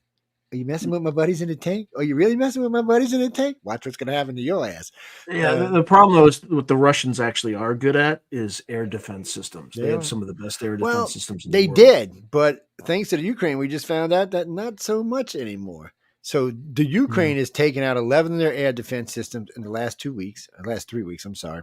They have opened up a hole between Kiev and Moscow where the Russians can't see anything. And now they have petitioned, I think it was the Germans, for the X-10 long-range missile that can reach Moscow. So Ukraine is asking just to get its ass killed is what they're doing. If they start dropping big they're asking bombs, to start World War III is what they're, Well, no, they're not even going to start World War III because what's going to happen is if you just start killing shit of Putin's in Moscow, one afternoon Kiev is just going to disappear. And we're not going to be able to say anything because he attacked inside the Russian territory. Right now, it's just Ukraine defending itself, and we're fine with that. But if we start making it to where they can attack, no, that's not going to work. First, it's going to piss the Russians off. It's going to piss us off. It's a lose-lose. But Zelensky thinks he can do it. And Poland's talking shit like we should invade Moscow. So we've got people in Moscow saying we should sink British ships. We got people in Poland saying the rhetoric is too much. The rhetoric is just too much. We need to take a breath before somebody kills somebody. And I'm worried about it because it's a good chance that somebody will kill somebody. It's Putin's. I don't know if Putin even cares anymore. He's probably only got a year left in his life anyway. I don't even know why he's running for president again. Well, But because it's that year. He has to go through the motions, right? And by the way, Ukraine has an election the same day. I think it's March shit. 17th. Oh, really? So St. Patrick's Day. yeah, Holy that's kind That's of an That odd is date weird. for them to, you know. yeah. Uh, Maybe Joe yeah. Biden will have the luck of the Irish that day.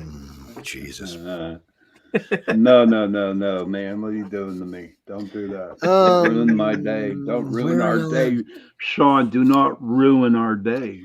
Well, What- let me really ruin your day. Guess what election is tomorrow? What's that? Taiwan. Oh, Taiwan's getting Ooh. there. Actually, it's probably now because they're They're a day ahead of us. Yeah. probably They're a day happening ahead of as we speak. Yeah. So So God knows all what's gonna three of the happen after people that. who were running are all pro-American and anti-Chinese. Man, that hasn't happened in a long, long time. But some are more anti-Chinese than others. Yes, but no, these all three of them though are anti. So it was funny when I was watching this thing out of Taiwan because America tried to do the special, but I don't know. Americans are scared to ask hard questions these days. But anyway, the Taiwanian reporter, she was a bitch. She was like, "So, what do you think?" She asked the first guy. She said, "Are you really anti-Chinese?" Well, I'm not anti-Chinese. He said, "But Chinese has no business being." And Chinese people talk real fast, or Taiwanese people talk real fast. And he's like they really have no business being in our government at all. They have no business influencing, and we should immediately take action against any kind of influence Chinese tries to put inside of our governments. And we should keep buying more and more and more of American weapons. Well, this was kind of parroted by the other two. They have become more pro-American, and every now and then I see this happen when one of our presidents say, "Yes, we will defend you from China." I think it's like a repay, so that we are there for them. Taiwan people, I love y'all. I think y'all are great. I want to tell you the truth. Okay, we are defending y'all, and we will defend y'all with our people and our lives. But it's not so much to save you. It's called a microchip. Mm-hmm. And we can't let the Chinese have the microchip. So we're going to come defend you to make sure the Chinese do not get our microchips. And we thank you for keeping them secret so far. And we appreciate that you keep doing so. And we will come keep China from owning Taiwan. But that's the real reason why, just in case y'all didn't do that. Y'all are great people. I think Taiwanians are fabulous people, but our politicians are just stupid. That's all I can say. Well, does Japan protect Taiwan too? Yeah, I think they would. Absolutely. Because they're allied with us and they Yeah, would we've certainly support been the infrastructure. Yeah. ever since we released them for their terms at the Versailles Treaty. We've been rearming their asses because Germany they doubled their defense expenditure as a percentage of GDP. I think it was like 1%, and they were well, because a allowed long themselves to time double all it. they could have was a defense force like Germany. We wouldn't let them have a military. Like, don't let them have you because they're not getting another military. We've seen what your little ass island did with the last military you had. We don't want you to have another one. They're cutting people's heads off in Nanking, right? Yeah, I know. But now, Crazy. now we're all in the same bed and Godzilla works for us now. So next time y'all see a movie, Godzilla will be stumping Moscow. I mean, you really want to scare the Chinese. You just say like, "We're not coming. We're just going to send the Japanese." They will freak the hell out. They are terrified of the Japanese. Because Japanese have conquered them twice. The last time they conquered them by giving them rice. That was crazy. I was reading that. God, I was like 25. It's a long time ago. And so I'm going through this history thing with some work we were doing on another project. And I'm reading it, how many Chinese actually gave their guns up for just one bowl of rice and were executed like 2 days later.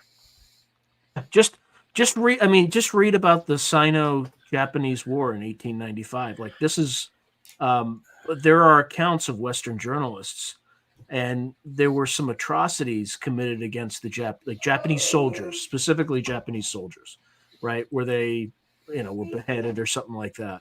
So the Japanese just went in and they beheaded everyone, men, women, children, and then they made they don't mess around. They're not nice like we are. No, they're not. When they go in, they are samurai. Like they will just kill everyone. Now, I mean, they're probably nicer and gentler today, but back then they did not mess around, man. They did not mess around. They're not. I mean, they were ruthless. All over doing that. They killed all kind of people all over the place during World War II, World War I. I mean, they were just ruthless. And what do you mean, Fred? Oh, want me to tell you what happened to him? Yeah, same thing that happened to everybody in our country. They became westernized. Yes, because Westerners want to have good lives and be left alone. We don't want to kill people anymore. Well, let me rephrase that. Our government still wants to kill people, but the rest of us don't want to kill people anymore. We don't want wars. We want to use our Sonys. We want to have our iPhones or our cell phones. We want to be able to get on and do stuff like Sean and I are doing tonight. We really want to enjoy our lives. And we're not the only ones. Japan wants to enjoy this too. Europeans want to enjoy this too. Shit, the damn South Americans down there living in the jungle want to enjoy this too with their little cell phone tower out there. I mean, really and truly, it's not the world it was when most of the people who are in power today first became in power. They need to go. Putin, Biden, so many of these leaders. Oh, you mean Mr. Pink Shorts, Trudeau? He should have already been going. He's a communist. His daddy was a communist. No, because his daddy wasn't the guy in there. His daddy was Fidel Castro. Oh, they pretty much proven it now. Well, so first it started out as a rumor because if you look at Trudeau as a kid and Castro as a kid, they look just alike. And as young men, they look really alike. So when she got pregnant was a certain time. Come to find out, her husband for 4 weeks was in Canada while she was in Cuba. Well, weren't they swingers too? Like, yeah, they were swingers. Well, yeah, he had a girlfriend. No, so why her husband was in Canada? He was with his girlfriend. So yeah, it's pretty much a good So he's communism in his blood. Daddy. Yeah. Why do you think he wants to make Canada communist? It's in his blood. He can't help himself. Viva la Canada! You idiots! No. I don't know. Look, I've seen him 100 times. It's very weird. Sometimes when I see pictures of the two of them together, the Canadians already believe it. They have no problem thinking he is. He's not the best leader in the world. I never hear anything about the Australian leaders lately. Singapore and places like that's been kind of quiet. Even Mexico's been kind of quiet. Brazil's been kind of quiet. Oh, I agree. I agree that the most beautiful women in the world come from Brazil. That's why they've won so many Miss Universe contests. I know they've won like twice as many as anybody else. Maybe 3 times as many.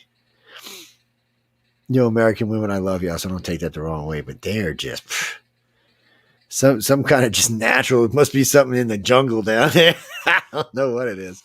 Who knows? I don't. You mean bet on what?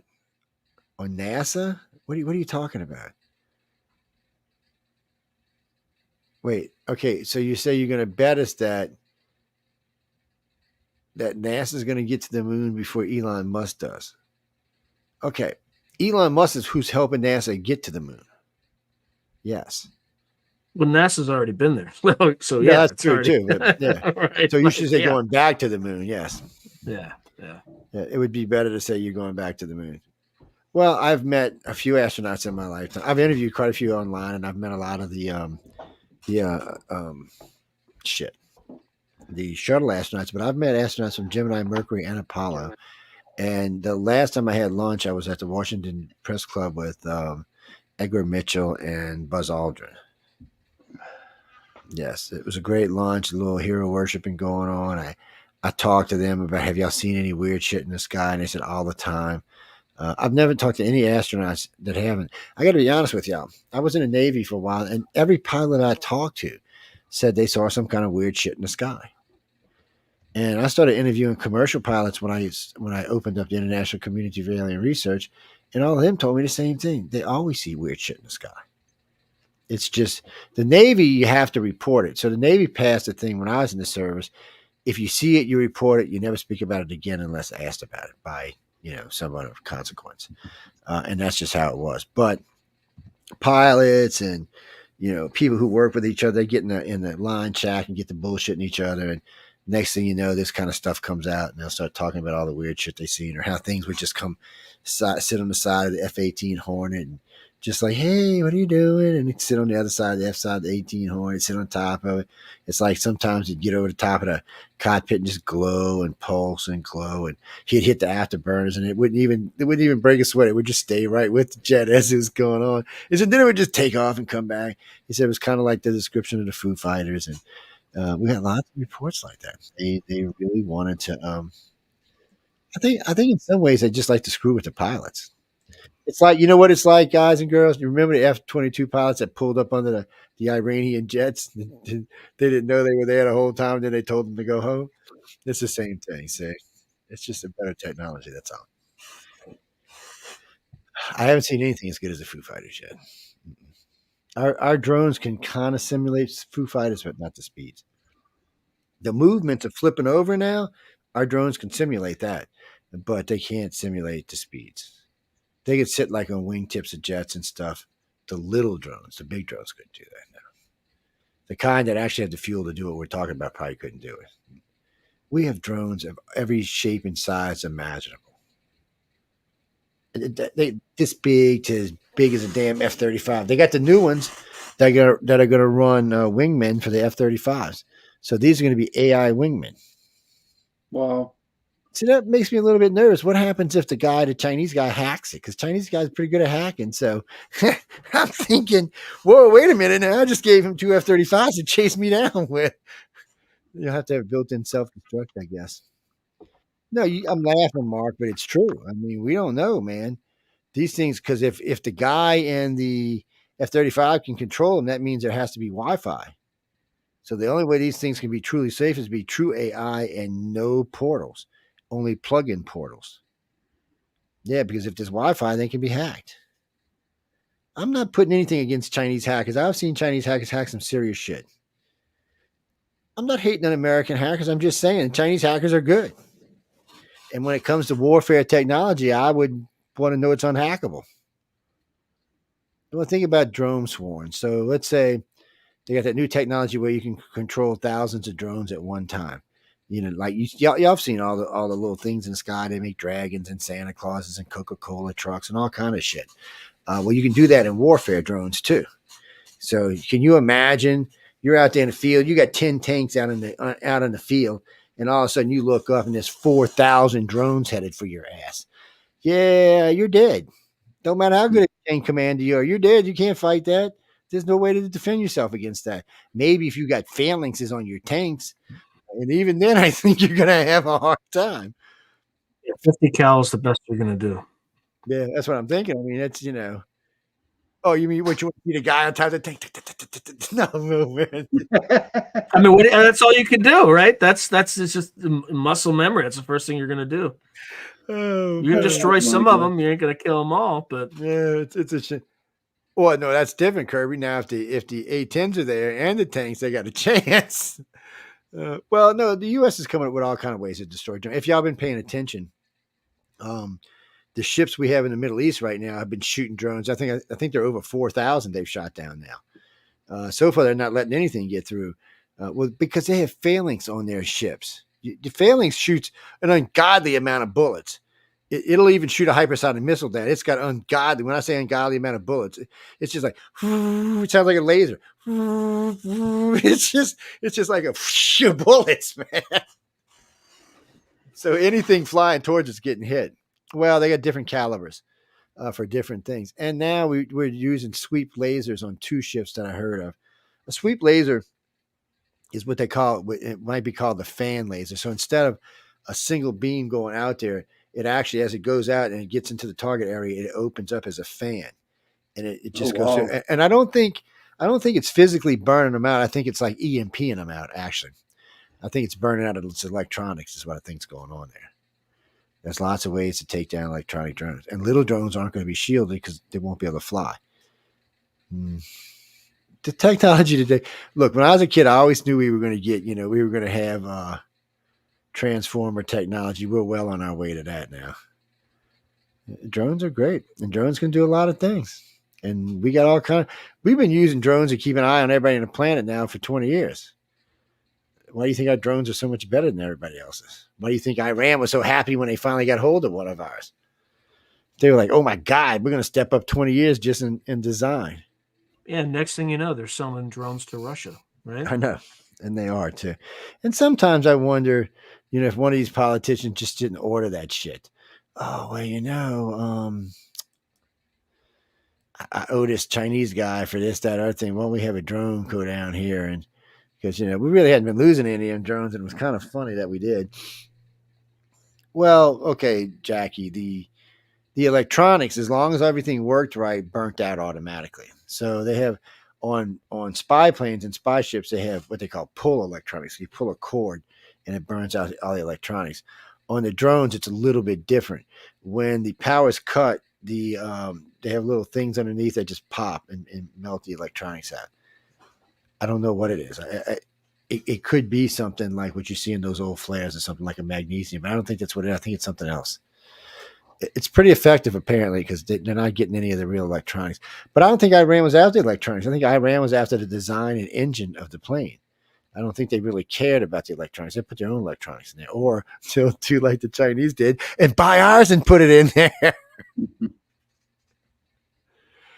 Do y'all realize that they can go buy a drone from Kmart, which has probably got better technology inside of it than they're making, and stick it in theirs and make it into a weapon? And here we are, we're selling them all over the place. Oh, well, one of the ones we use for work. So this one originally cost about 7 G's. It can stay in the air for several hours. It can take all kind of pictures. It's about, I don't know, 2 by 2, maybe 2.5 by 2.5, maybe 2 foot tall. It can be used. You can carry stuff with it. Does all kind of great stuff. And really, if you wanted to, you could attach weapons to it. You could attach bombs to it. You could put machine guns on it. You could really do anything you wanted with it, and it'd make a great weapon. And just think if you had 100,000 of them or 500.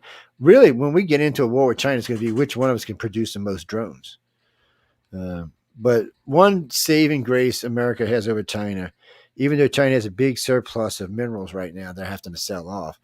America as a country has a great source of minerals, and we have all of South America to choose from.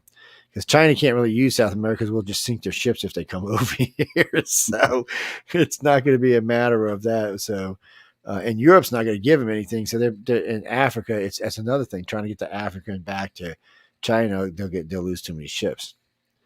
Because China's trying to move minerals around and fight a war. It's going to be hard because you're going to have to assign cruisers and battleships to your supply ships and still be able to repel American attacks against your main battleships and aircraft carriers. So, and if America just decides to send out an aircraft carrier in 12 different directions, China is screwed.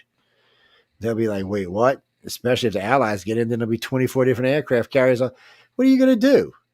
Pick one and sink it? Because you ain't going to sink the other 23. I don't know. It's crazy. Actually, Jack, a hypersonic missile could have took out an aircraft carrier, at least partly taken out an aircraft carrier, but now with the new systems, they're not going to be able to take them out. Well, that's the problem. Like, even if they take out one carrier, though, that's a $20 billion bill. That's a big for hit, the U.S. Yeah. And then like 10 years of rebuilding another one. So they're tough to replace. So while they might not win, that would be catastrophic. No, it'd be outrageous. Yeah, it'd be, especially if it's one of the newer ones. Yep. Remy, we retired the Enterprise. I think she's already being scrapped. And the Nimitz is on its way to retire. Yes. I was stationed on the Nimitz, yes.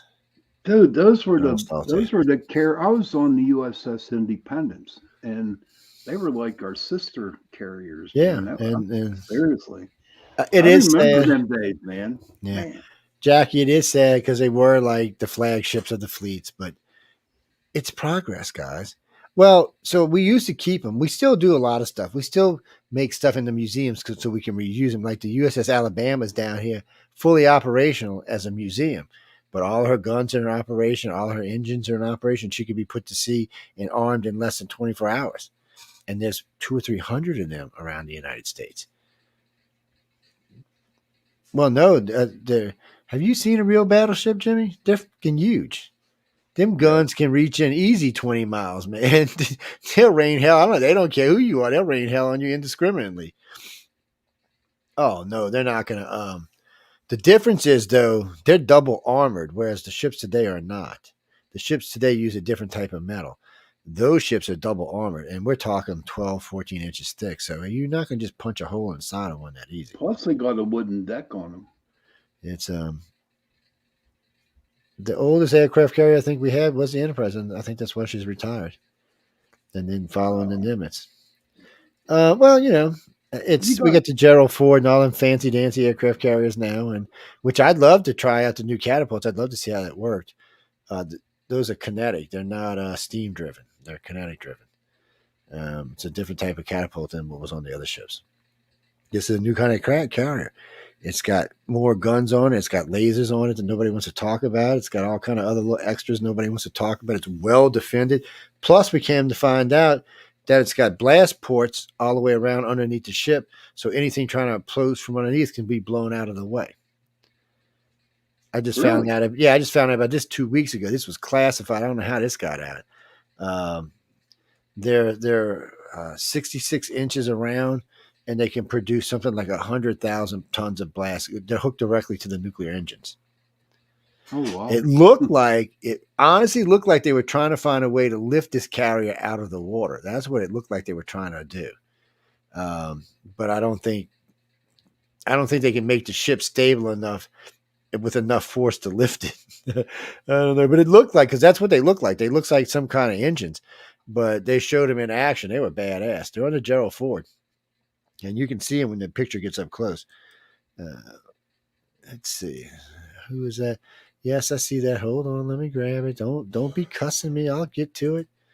Ah, damn people. Well, no, there's a lot of links. Oh, hold on. Let me get to this one. What is this one?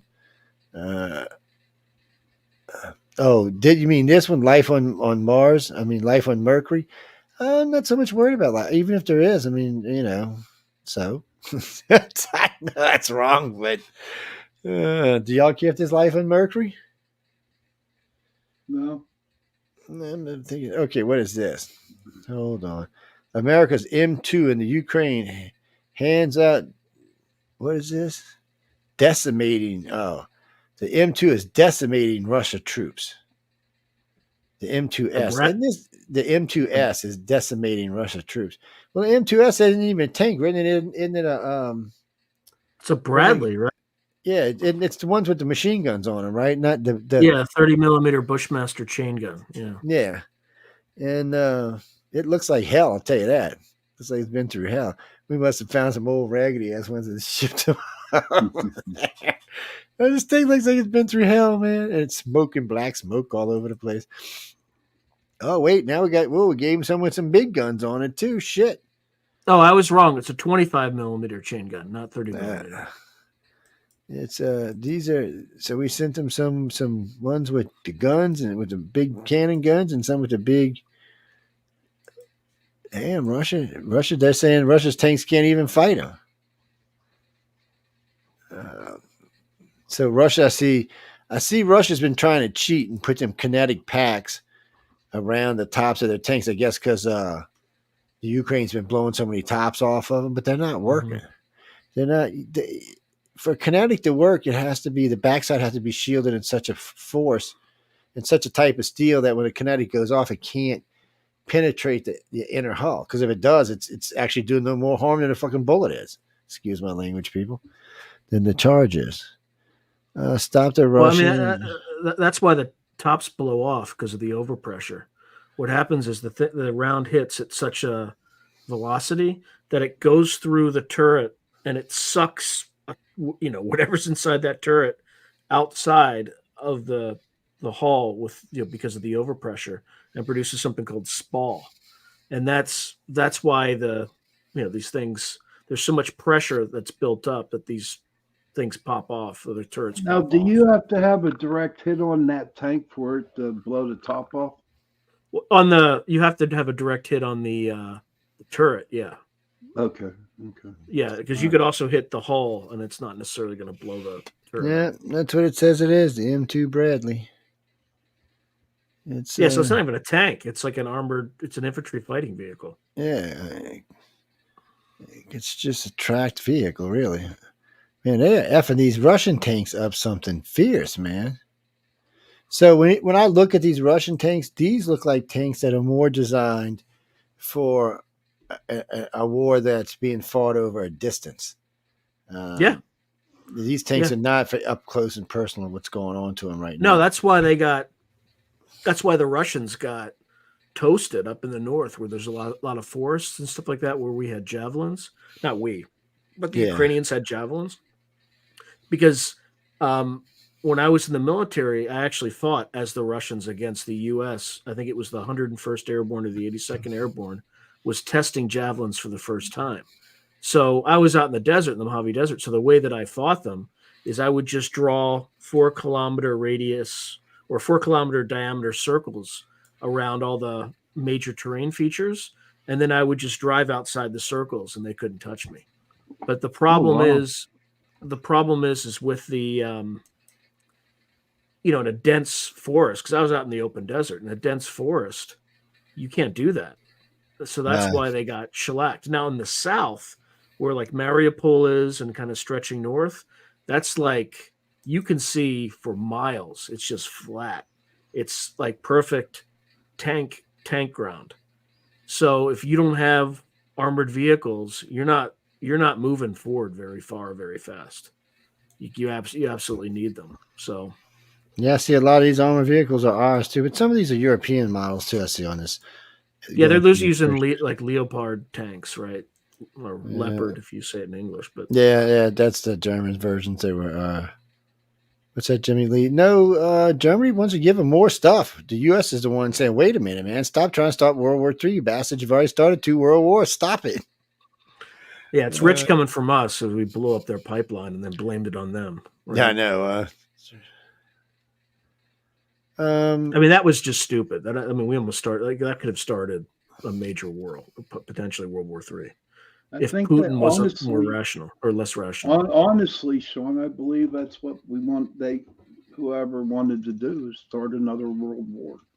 They would really want to. It just seems like, but it just A seems world like war is fine as long as it's not a nuclear world war. But I can't see it not being, because is even with China and Russia teaming up, eventually U.S. and its allies are going to overtake them. The only shot they have is to use nukes, and once nukes are released, we're going to use them too. And we might hold off a little bit because the U.S. seems to think that we can take out a lot of Russia's nukes now. But they still have 4,000 nukes that they can shoot at us. That's a lot of nukes. How confident are we that we can take out all 4,000 nukes? And that's not even including the freaking submarines. Yeah, you miss one, it's over. Yeah, I mean, so now Elon Musk stepped up and said he would help us. So we might, with Elon, if Elon gets enough satellites up there and our systems are working correctly, we might be able to take out all the continental ballistic nukes, including the submarine launch ones. But there are submarine nukes that are on cruise missiles, and those are flying below 500 feet. So no satellites in space are going to help it. The only thing that can help us there is if we have low ground missile systems like we have in the DC, where there's 10 or 12 of these missile barrages put on bases. But then if you're the Russians, just throw it on a shipping container. Yeah, and that's another thing. You can do that. Anybody who thinks we can stop, we can get crafty and shoot all this stuff down and prevent it from happening is smoking the best weed in the world. Like, y'all need to be sharing that shit while you're out there. Yeah, that's right.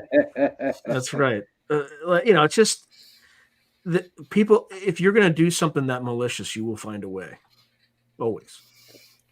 Yeah, because in the end, we always talk about suitcase nukes, and somebody said, "Well, none's ever gotten the country." I said, "Well, it's a little harder you think to get a nuke into the country because, like New Orleans and Chicago and New York, Los Angeles, San Francisco, most of these ports have radiation detectors, so you're not going to be able to sneak them in there." So, but the problem, which you don't understand, ladies and gentlemen, is a country like Russia doesn't actually have to smuggle a nuke in. They can actually build the damn thing in the country, and if you live near a hospital, the radiation won't be detected. Yeah, look, if I were the Chinese or the Russians, I would just grab one of the 9 million immigrants and say, "Which tunnels did you use, and how'd you get over here?" Yeah, let me smuggle in one that way. Yeah. And that's true too. And no, Jimmy, they don't have along the borders. They don't have radiation detectors. You would think we'd have satellites, and we do. Let me change this around. So we do have satellites in space that do sweep the United States and can detect radiation, but it doesn't really matter. So let's say that Jimmy Lou, or let's say that Jose gets in and comes across the border near, say, let's say he crosses the border somewhere in the bottom of Texas. He works his way up to San Antonio, maybe Austin, maybe Dallas, and then nukes. There's no way to stop that. And you just killed. You nuke Dallas and Texas. Let me tell you what, it's not going to matter. We're going to war with somebody. You can bet your ass on it. Somebody had to give somebody that nuke, and we're going to war with somebody. And if we have to take out the Russian, Chinese, and everybody else, we're going to. So it's a dangerous, dangerous game. And if we're going to be playing this kind of chess, I would rather we have someone in that understands the game a little bit better than Cracker Joe. Cracker Joe just makes me nervous. Even if he had all his faculties, I don't think he would be the guy for this kind of challenge. One, I think he's bought by at least 2 countries. Yeah. And I don't even think he knows he's bought anymore. I think that's why he called Xi Jinping what did he call him? Not a traitor. Dictator. Dictator. Dictator, yeah. He's a dictator.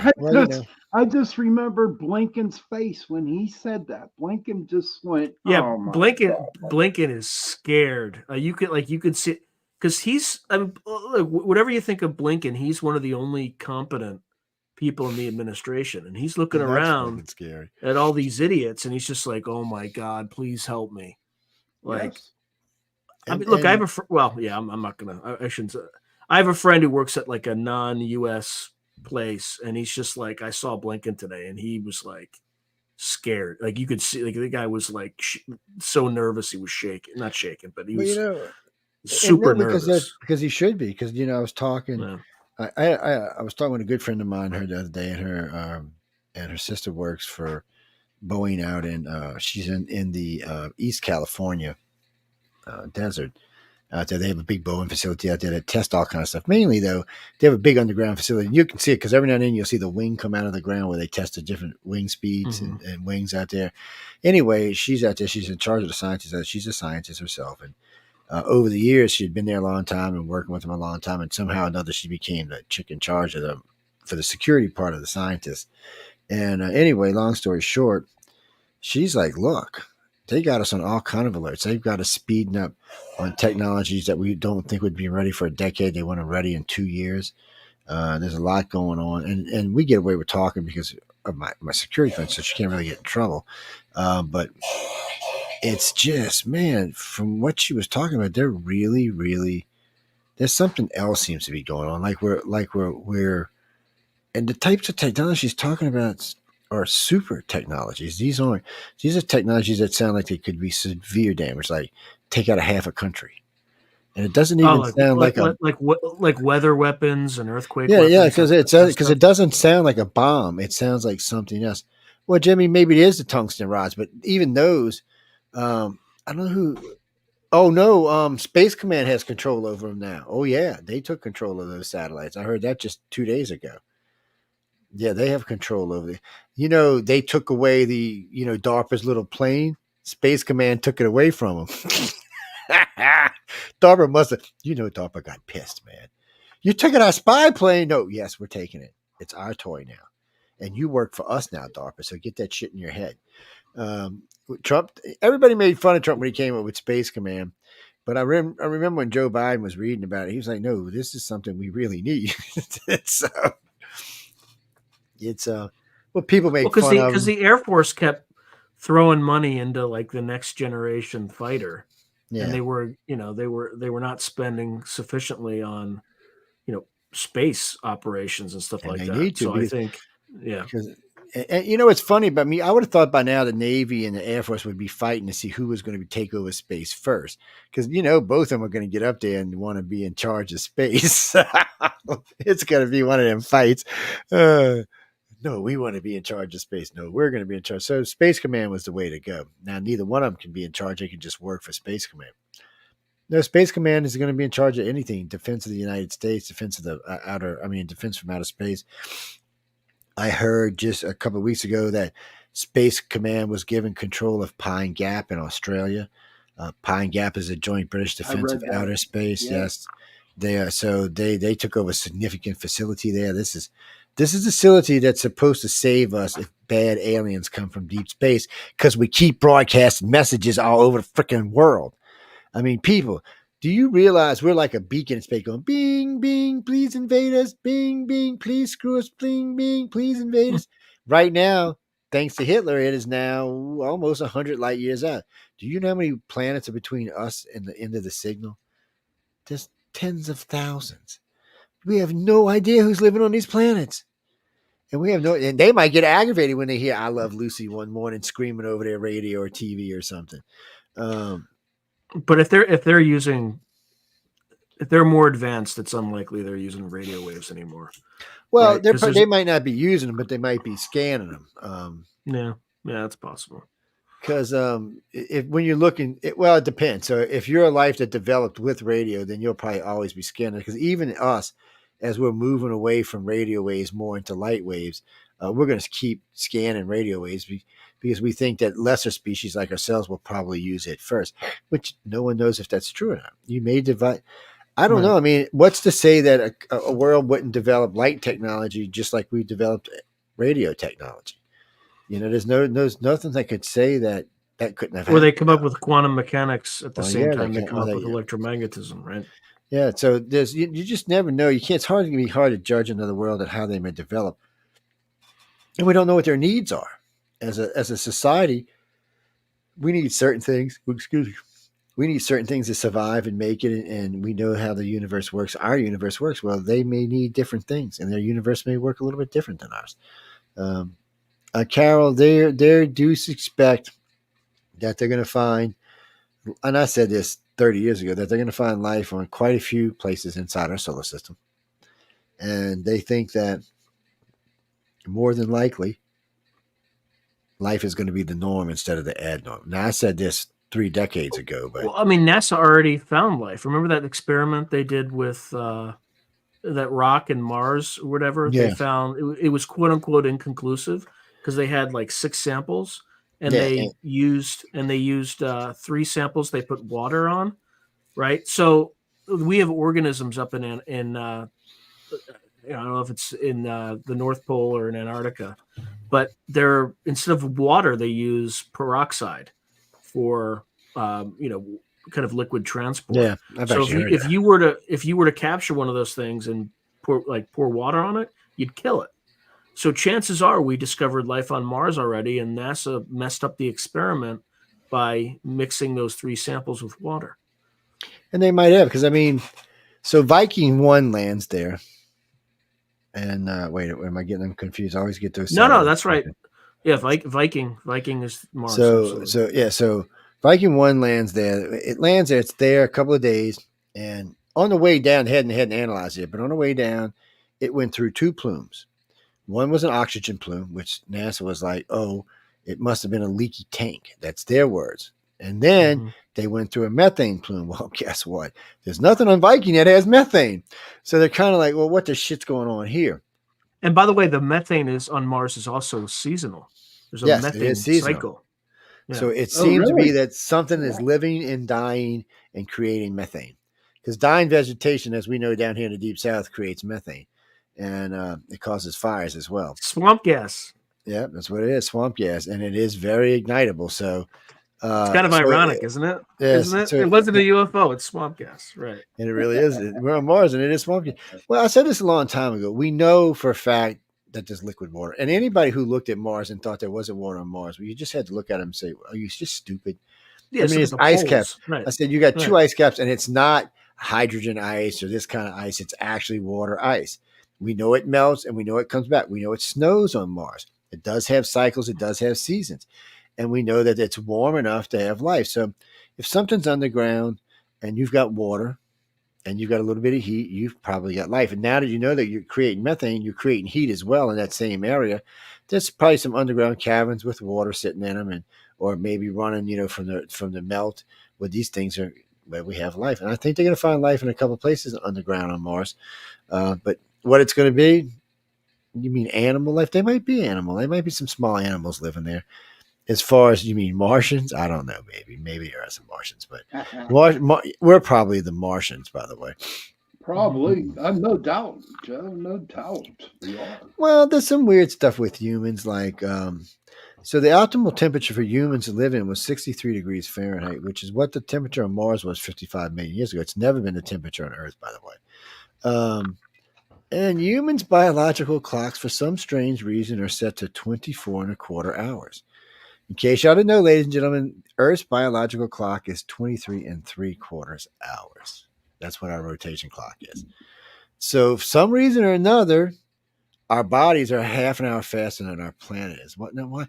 Now, recently our planet split up, so maybe our bodies were anticipating to speed up. But why does our body temperature and biological clock match Mars and not Earth? It's a good chance 60, 70 million years ago we were sent here, or even sooner than that, or even later than that, I should say. Joe, are you familiar with Joe McMoneagle's the remote viewing exercise he did in 1984 for the CIA of Mars? You know, I'm not familiar with him, but I remember somebody, what's his name? Colonel Ed Dames talking about it. He was on Coast to Coast talking about that particular thing. And when you said the experiment, I realized what it was, but I couldn't remember the name for some reason. Yeah, so they didn't tell him what he was looking at. They just said, "Here are your coordinates. Tell me what you see." And then he starts describing like this desert environment, these large pyramids. Then he starts describing beings they're part of a dying race, and they're waiting for an expedition to return, and they're just they're sad. There's a geologic problem that they just can't fix. They're looking for a new world.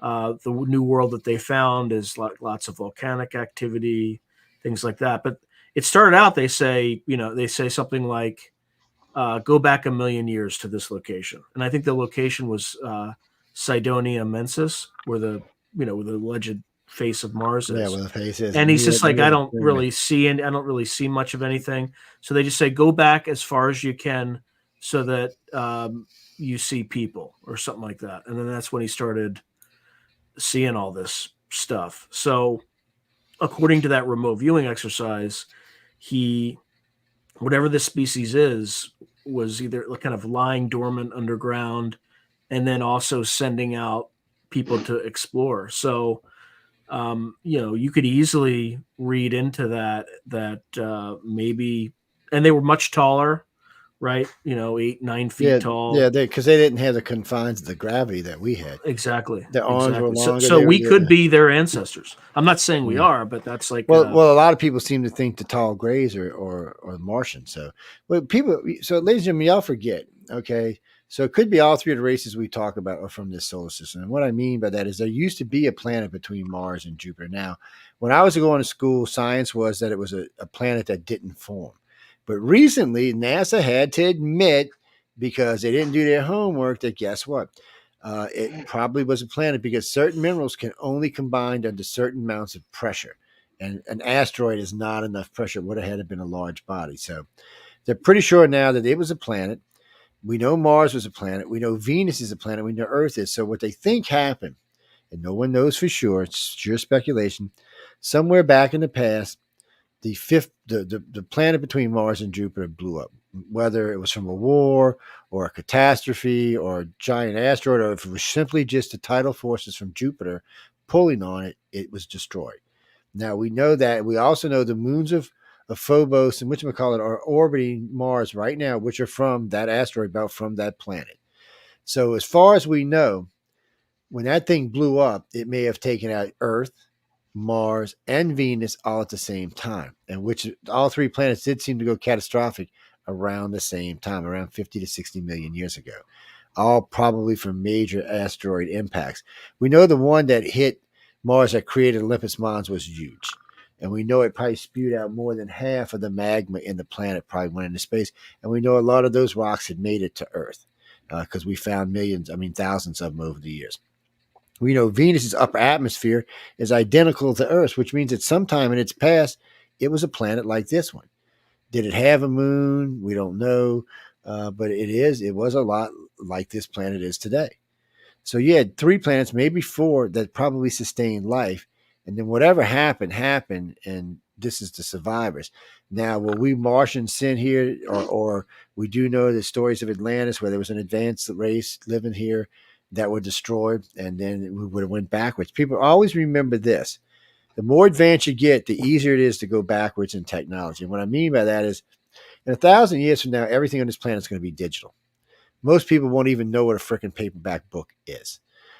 If we go catastrophic, then if you can't access that technology within just 2 or 3 generations, you will forget how to build vehicles. You will forget how to build cars. You'll forget how to make electricity. You'll be back in the Stone Age, and you'll be flipping your ass all the way back around. We're already doing that. I think like Los Alamos National Lab, you had some. I'm trying to find a good word for it. So, but like some clowns like put together 2 sources of plutonium, right? Like too much plutonium in one room, which can, people who are working on the Manhattan Project would know that you don't do that because it increases the probability they go critical. Yeah. Right. But like that happened, and these Muldoons like just didn't like. We're forgetting how to do a ton of different things. Well, shit, we forgot how to build rockets to go to the moon. Yeah. Yeah. I mean, how do we do that? And 100%. where did all the paperwork going at? I know Vernon von Braun kept great notes because I know Carolyn Roslin, who was his assistant's assistant. And so I know for a fact he kept, I've talked to Carolyn about this several times.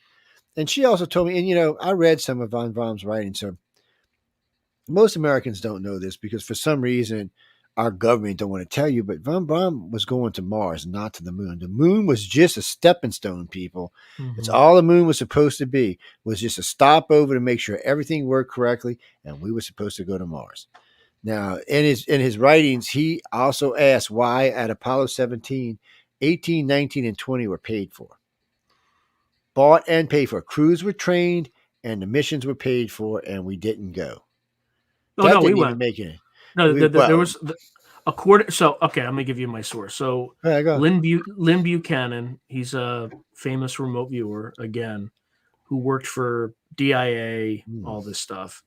He claims to have a mission patch for either Apollo 19 or Apollo 20, which was a classified mission. It wasn't public. I have heard that. I see. I can't rule it out because I have, and that was the funny part was that's what I had actually heard the first time. That so Jimmy Reed sent me what appeared to be an Apollo 19 because we used to collect all the patches. We had everything from Mercury all the way up, and so I was like, wow, this looks cool. And then I read the actual patch, and I was like, well, shit, what is this? He said, Joe, this was supposed to have flown. So we started backtracking and seeing. I got a lot of friends in the government. I got a lot of friends in space and science. And we started backtracking to see if we could find out where the parts were being stored. So then we could verify whether the fuckers actually flew or not. Well, come for 18. So when we tracked down 18, supposedly it had already been scrapped and there was no record of the parts or where they went. So right off the bat, red flag, whoop, whoop, whoop, come on, people. Who did you sell the shit to? Who did you give it to? Where did you demo it at? So then a friend of ours who worked in Florida at the base called Kennedy he goes, look, there's a place over here where we store and scrap stuff like that near one of the launch pads. So he went out there with a camera and was making videos, which he got in trouble for, but there wasn't nothing there. There was 2 empty launch pad sites where they were building some type of new, looked like a new holding system for a rocket, but there wasn't nothing else. So we called around, talked to a friend of mine in Houston. He's like, Joe, he said, he that's when he stopped me. He said, the rumor is those 3 flew on special missions that, he said they flew on special missions for what Neil Armstrong said happened on the moon, that we were waved off the moon by extraterrestrials. He said that on 4 different occasions. He went public and said that this guy was running to be a senator and was up there talking about aliens and still won, by the way, ladies and gentlemen. He actually became a senator. And because he said that aliens asked us not to come back to the moon. Well, no, we went to the moon 4 more times after that. No, 5 more times. Well, 13 didn't make it, did it? So it was 11, 12, 14, 15, 16, and 17 made it. 13 had to come home because of other problems, whatever that may have been. And there were several UFOs reported on 13, by the way. But I heard stories about 18, 19, and 20 flying, but 19 and 20 I'd actually heard about patches on. 18 I hadn't heard anything about. So when I met Edgar Mitchell in D.C., I just asked him point blank. I looked up at him. I said, did they fly or not? I said, I won't write an article on it. I said, I'm not going to make it public. I said, it's not that. I said, I said, I talked to some people who had talked with Neil Armstrong about what he said, and I wanted to know what you thought about that. And he said, no, he said it. He said it more than once. And even Buzz Aldrin, who said we never went to the moon, said, yes, he said it more than one time. So I was kind of like, well, that was nice to know that he did it. And then he said there was an arrangement made to meet with them on the other side of the moon, which everybody refers to the dark side of the moon. Well, it's not always dark. It's like the other side. Sometimes the sun's hitting it, sometimes it's not. But anyway, enough about that. But the reason it's interesting is because it's tidally locked to the Earth. Like you never always see the same face of the moon, which is kind of odd. Yeah, and it is weird, and it's odd that the moon's probably hollow because it's pinged several times. It rang like a now. bell. Yeah, they pinged it, and it rang like a bell. So it's a little bit odd. What do you mean, it's Doctor Who? It's an egg. I remember that episode. Yeah, I do. I remember that episode. Anyway, it was 2 Doctor Who episodes like that. But anyway, enough about that. I don't know, guys. It's all of this is very strange. There's a lot of weirdness going on right now in the world and the universe, for that matter. We need to get into space to survive, and not just our solar system. So, in 3.3 billion years, our sun's going to go red giant, and it's going to gulp Earth. It's just going to eat it. But Mars and especially the moons around the moons around Saturn and Jupiter will all become inhabitable planets. They'll be much warmer. They'll start to melt, and they'll still have 2 or 3 billion years of life left with this red giant sun in our solar system. Yes. So you just have to get over all the radiation that's spewing at you from Jupiter, right? Yeah. Yes. Yes. You'll have to. Actually, that is true. One of was it Io? No, it's not Io. It's one of the other ones. The atmosphere they think may actually be thick enough to protect you. We don't know until we go. They can speculate till they're blue in the face. Until we actually go there, we don't know. And yes, they have found signs of life on. Okay, let me rephrase that. So, SETI and them decided to change the way, and NASA did too. They changed the way they're going to look for life. They decided to include chemicals that might be being made by technologically advanced societies. And as soon as they did it, they found 4 planets that look like they could be some type of technological life on the planet, meaning that there's life there with technology. Yeah, so NASA don't even know what to think about that shit. They're like, wait a minute, we weren't supposed to find that. And well, because NASA gets this up, it's like certain things that get leaked, like from JPL. So JPL and Milan do almost all the pictures from space. They go through them before they go to anybody else. And because there's so many of them, from time to time, some are slipped. And then from time to time, people over there who may be sympathetic to the cause lets them out. But there's been a lot of pictures get out there, like the pyramids. So pyramids are one of my favorite things. All right. You convince me that they're not 5-sided pyramids. And you look. They're just 3 of them are just perfect. I mean, there's no way they're naturally made. There's no way that was ever naturally made. And when you look at the width from the base to the top, all the way around is exactly the same. Wind's not going to do that. I hate to be the heartbreaker of science here, but it's just not going to happen. So, and then it's not even that. You look, it's like there's a breezeway, and it looks like there's ruins on each side with what looks to be a cut breezeway through the middle with stone sides. That's just not going to happen in nature. People, we live on a planet that's very active, and we don't see that shit here. I have no doubt that there was some type of life on Mars. When, where, if it's still there, I don't know. But when I always talk about how our government's going to help us through the awakening process, through the desensitization process, that's how they got to do it. I mean, they have to find life that's not going to hurt us. Maybe a little rat or a little mouse or some grass or some weeds or some shit on Mars, some little vegetation to prove that there's life other than this planet. Then their next phase, after they show us that there is life out there, we will find an artifact. Because that's also non-threatening. It's old, million-year-old artifact. There's nothing to be scared of there. And then we will probably actually have our first real extraterrestrial contact. I would think by now we'd be desensitized, but when I look around at the world, Americans about half of us are about ready for contact. About half of Europe is. Nobody in Russia is. Nobody in China is. Nobody in India is. Okay, it's not that bad, but out of the 8 billion people that live on this planet, I'd say about 2.5 billion are ready for contact, and the rest are going to freak out and think it's either the second coming or demons or God knows what. We're just, it's, it's a shame that we live in the year 2024 and our education seems to have backwards some or moved in a different way. It's like we're not keeping up with what we should be. We just don't seem to be at the educational level we should be for the type of technology we have. It's weird. I mean, and this has always cracked me up too. So you've got all these astronauts, over 100 now, not including other ones from other countries, that have told you we have seen extraterrestrials, and we're like, oh, you're crazy. Now, people, do you know we train and pay these guys to go look for ET? Right, that's what we do. SETI, we pay and train people at SETI to go look for ET, and when they find it, we're like, oh no. Make up your mind, people. Do you want to know or do you not want to know? I want to know. I want to know. I want George W. Bush. I'm sorry. I want J. Crackerhead Biden to come on stage and say, "X, did you know extraterrestrials are real? And they're here visiting our planet, and they are stealing our women and raping them." Wait, what, Biden? Oh no, they're stealing our women and rubbing their hands in their hair because they're weirdos. I don't know, people. Yeah, no, we got time. I'll get a couple more stories and I'll see what you're whining about. But it's what is this?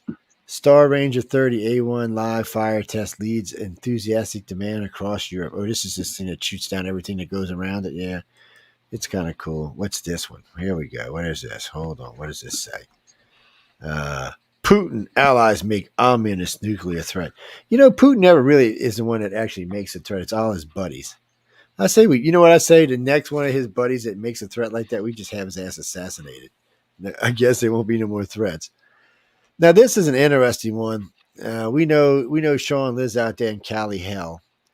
So the Supreme Court told California that they couldn't put this new gun law into effect because it was discriminatory. So what did California do? But put the gun law into effect. So the Supreme Court's like, well, somebody's going to go to jail now because you just broke a demand from the Supreme Court. I mean, that was just bad all the way down. And so they called the DOJ. So the DOJ has no choice. He has to do something about it because they're breaking the law. There's no court hide in the DOJ, and the president can't override the Supreme Court. So the DOJ has to go take care of California now.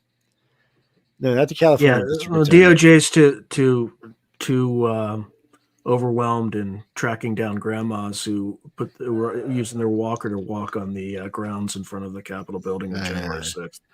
Yeah, that's what they don't have enough resources to track this other thing. Frankie, if you take your gun and you go into one of these places that California said you can't, even though the federal government says you can, you will have a lawsuit if they arrest you, which they're going to probably do.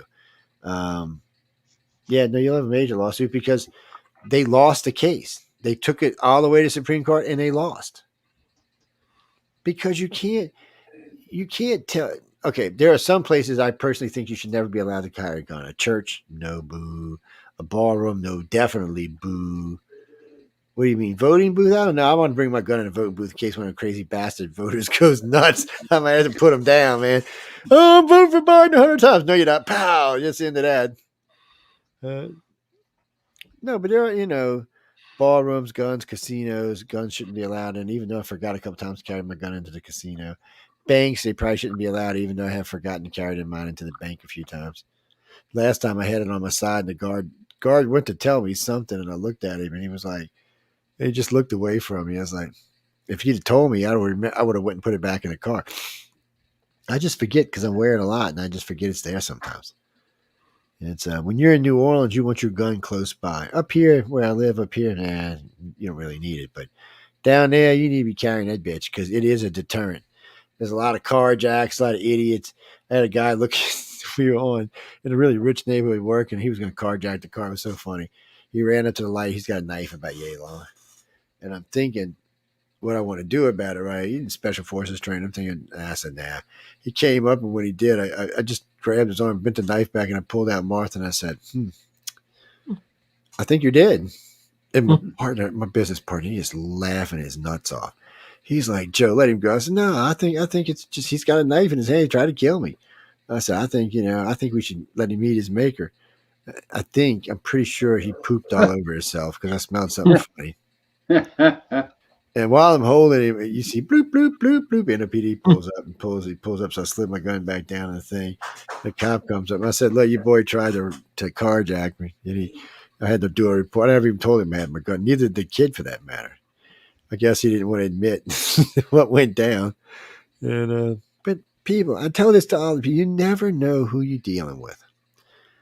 I look like a quiet man, an old man, but you better watch your ass around me, is all I can tell you. And in New Orleans, just be careful. Yeah, if you're traveling in New Orleans, be careful. Travel with friends. All right, hold on. We're going to get some more in. Let's see what this one is. I got to go. Joe, I got to go, buddy. All right, be good. Yeah, we out here in like 10 minutes ourselves, so be good. Thanks for hanging out, Sean. No, thank you, Sean. Sean. Okay, good. I will. World's first hydrogen-powered vehicle takes off and landing aircraft debut. Ooh, look how pretty it is. Oh, well, good. Hydrogen powered. I hope all the airports got hydrogen tanks in it. I mean, I'm all for hydrogen power. I've never been against it. And California used to be for it. And then California lost its effing mind. I mean, they were doing the hydrogen highway and stuff. And then they got all electrical on everybody. Russia spent over $500 million on a single airstrike against the Ukrainians. How long can they afford to do? Yeah. One airstrike, $500 million. How long can they really? I mean, Russia's poor. How long can they keep affording this? I mean, they're not really selling much gas. Oh, they're selling it to China, and China for discount. Yeah, well, Trump did that thing where Russia can't sell its gas for more than $60 a barrel. When he did that sanction thing, he did it to where if anybody does it, they would get sanctioned too. If anybody broke the agreement. Well, guys, it may not matter because oil was at $70 a barrel just recently, so it was coming down. I think it went back up, but what is it?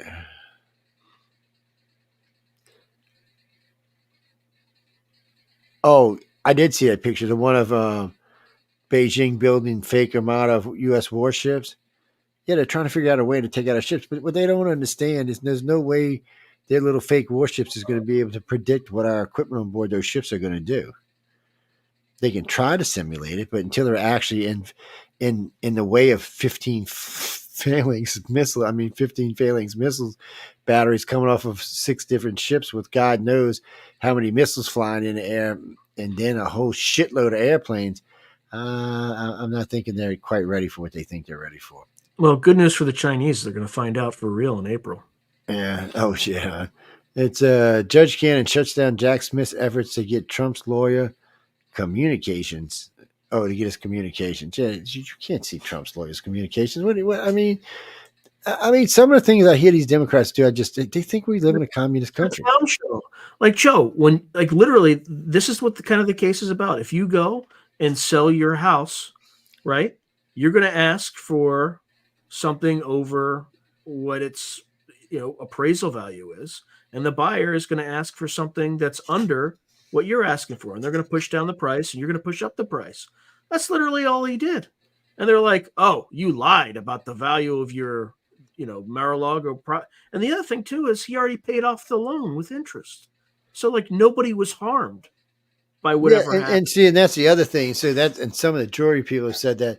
So when I heard some federal judges in New York, or I think was it Ninth Circuit or Fifth Circuit, one of them, were talking about this case, and they were already leaning, saying, well, if for some reason Trump loses, which they would be surprised, he said, but if they do, he said, if it comes to us, he's going to get the appeal. He said, because, they all said the same things, and because of what the judge and the prosecutor had said about Trump, they all agreed that he should have already took themselves off the case, and they just didn't. They're just like, well, we don't have to do that. We're special. I can still be a judge even though I hate the bastard with all my life and all my breath. Really, you can be nonpartisan and hate the man, right? I'm not thinking so. I'm not believing it. What's that, Mikey? North Korea opens borders for tourism after nearly 4 years to Russians. I wouldn't call that opening for tourism. Have I ever been through the Panama Canal? Yes, when I was in the Navy. Yes, no, not on the Nimitz. Actually, I think the Nimitz was too big to go through the canal. Yeah, we were meeting her on the other side. We took I think it was a cruiser, actually. Yes. Well, they didn't need us for what we were doing, or what they were doing, actually. Well, the Navy's so the Nimitz strange. has to go all the way around South. I'm pretty South sure. America. I'm pretty sure it was. I was like, because I remember we were going somewhere, and they said, okay, no, we're going to go around. So, and I assumed, which is probably what it was just too big to go through.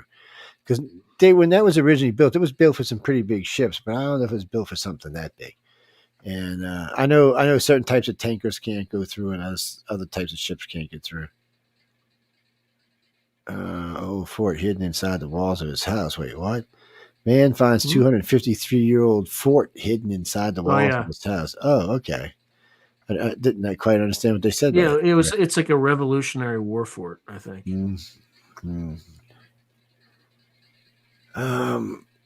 Starless galaxy discovered after pointing telescope in the wrong direction. Well, what happened there if it don't have any stars? That's kind of scary. Yeah, how's a galaxy if it doesn't have any stars? That's what I was thinking. Black hole. It looked like just a bunch of gas. Isn't that a nebula? Yeah. Owners for China. Let's see. Western companies have exited Russia in droves. New companies with owners from China. Yeah, China sucks, people. It's when it comes to that kind of stuff, I wouldn't trust them. Let's see them make you a McDonald's. So when McDonald's and all them companies left Russia immediately tried to emulate all of these restaurants. And look, a quarter pound is a quarter pound. You're gonna have to get that shit from McDonald's. They squeeze it out of some weird pink shit. China and Russia just not going to be able to make it the same way. Well, no, I was a GM for McDonald's way back. I mean, this was before time started, but no, really, it was way back. It's I even went to hamburger college. Do you know they paid me? I can't tell you what they paid me to go to hamburger college, but anyway, they paid me really good. I had a beach store, and we're talking a long time ago, before the moon even started to rise. They paid me $125 plus bonus. And that was outrageously high. Even today, some of the managers only make 60 or 80. Well, certain venues make way bigger. Well, our store back then was making $1 million a month. Today, that would translate to about $5 million a month. Clear profit. Yeah, so you get special things when your stores run that good. Wait, what? Donald Trump's opponent's sudden arrest raises questions. Donald Trump's what opponent? I ain't heard nobody getting arrested today. Y'all heard anybody getting arrested? Who is this? Oh, wait. John Anthony Castro. And who is, whatever, who the hell we care about. This wasn't an opponent. People, you see, I hate stories like that. That just pisses me off. That's not a real story. That's one of those bait and switch. Classified UFO breaching House members emerge with mixed feelings. That's because you need to talk to JoJo. Anyway, moving on from that. Electric airplane. So this electric airplane's got to have 1, 2, 3, 4, 5, 6, 7, 8 engines to keep it in the air. That would just make me nervous. Where 2 jet engines fly all over the world, this thing's going to have 8 and refuel every few hundred miles. Mark, a couple of questions and we'll go. So what you asked was, can Russia's missiles reach us? Easy. They can reach anything, anywhere in the continental U.S. Anywhere. Problem for them is their missiles have to go into space and come back, which gives our missile systems lots of times to knock them out the sky. But now we got Elon Musk's missile defense shield. Yes. So he can aim Starlink at any missile and crash it into it. Yeah, he's already threatened Putin to do it. Yeah, he's already threatened him. He said, "You launch a missile at the United States, I will knock it out the air with one of my satellites." And currently, he's got more satellites in space than Russia has missiles. And he can build them and put them in space much faster than Russia can build missiles. He also told Xi Jinping that too. So he's basically taken these two countries' continental ballistic missiles out of play, which makes our lives much easier. Yeah, it makes our lives much easier. Who would have known the genius guy who's trying to give you internet could use the internet things and knock a continental ballistic missile out of space? Yeah, but here's the problem, though. Elon Musk doesn't have the necessarily have the resources of the DoD to protect him. So what's to stop the Russians or the Chinese from hacking into his systems? That's the thing. They've tried. Russia tried, and Elon turned it around and hacked their system. And he's got some pretty serious software writers. I mean, he has to for what he does. No, they fight with China all the time. It's but you never know, and that's something you got to be worried about because But if China or Russia, well, Russia's been trying to hack the which I was going to call it Skynet. Shit. Anyway, they've been trying to hack Elon satellites for a while now, ever since Elon told Russia to go F themselves about buying them and shit and not giving them to the Ukrainian. And then, so Russia's been trying to hack them. So they haven't really had any luck. China's tried a few times too. And China and Elon's got into it a few times. But China also told Xi Jinping, he said, if your people keep trying to hack my places, I'm going to use all of my resources to just start hacking everything y'all have. Mm-hmm. So do you want to get in a big fight with the richest man in the world and the government backing them up to start hacking your ass all over the place? Even China would have a hard time defending. It would take all of their people that they use for other stuff to defend them. China, it's a tough thing because China's constantly always trying to get into our shit. That's why so much of their stuff looks like ours. They're either stealing it or buying it or hacking it, one or the other. And they're still 20 years behind us. Yeah, I know. Isn't that a bitch? I don't trust China as far as I can throw. I got friends over there. I was offered a good gig to go speak over there for 2 years.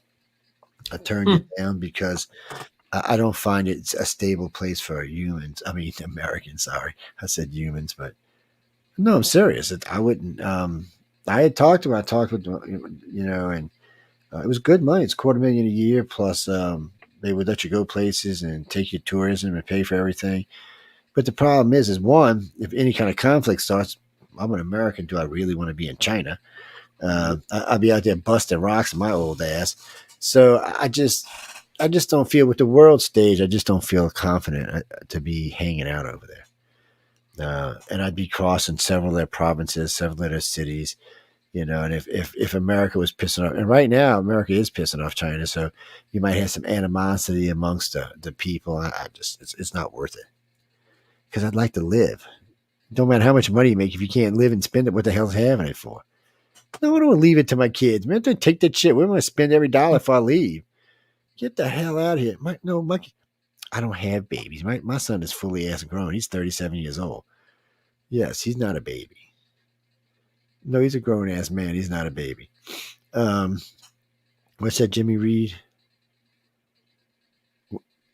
Wait, what? Sean's like 80. Yeah, he's old as dirt. I'm old as the sky. He's just old as dirt. So he's still a young old. That's all. No, really, what do you want? You mean, do we think the government's just going to say, oh, aliens are real and we want you to come see them and this is what they're here for? And no. Okay, that's what I tell people all the time. You got to give the government something. What are you going to give the government in return for them confessing that extraterrestrials are real? Are you going to make anybody who's ever been taken by an extraterrestrial, are you going to make it where they're protected? The government can't be sued, or where every place the government's lied to us about this, we can't sue them? I mean, they're not. Why would they tell us? I mean, that means they've been keeping. Yeah, I mean, they have been keeping this secret from me. So y'all gonna have to figure out. You're gonna have to give them something if you want. If you want the Fed to fess up, you're going to have to sign something over saying, okay, we're not going to hold anybody responsible for all the lies we've been being told for, since America's been created, pretty much. Mm-hmm. Are y'all willing to do that? I know a lot of people I know who say they've been taken are pissed and they're not going to give up shit. They want retribution. Retribution. Man, my English is gone tonight. Retribution. Yeah, I don't know. I can't speak tonight for some reason. It's Or even the people who were killed for Yeah. leaking some of the programs, right? Yeah, or people that were driven insane or other stuff done Yeah. to them.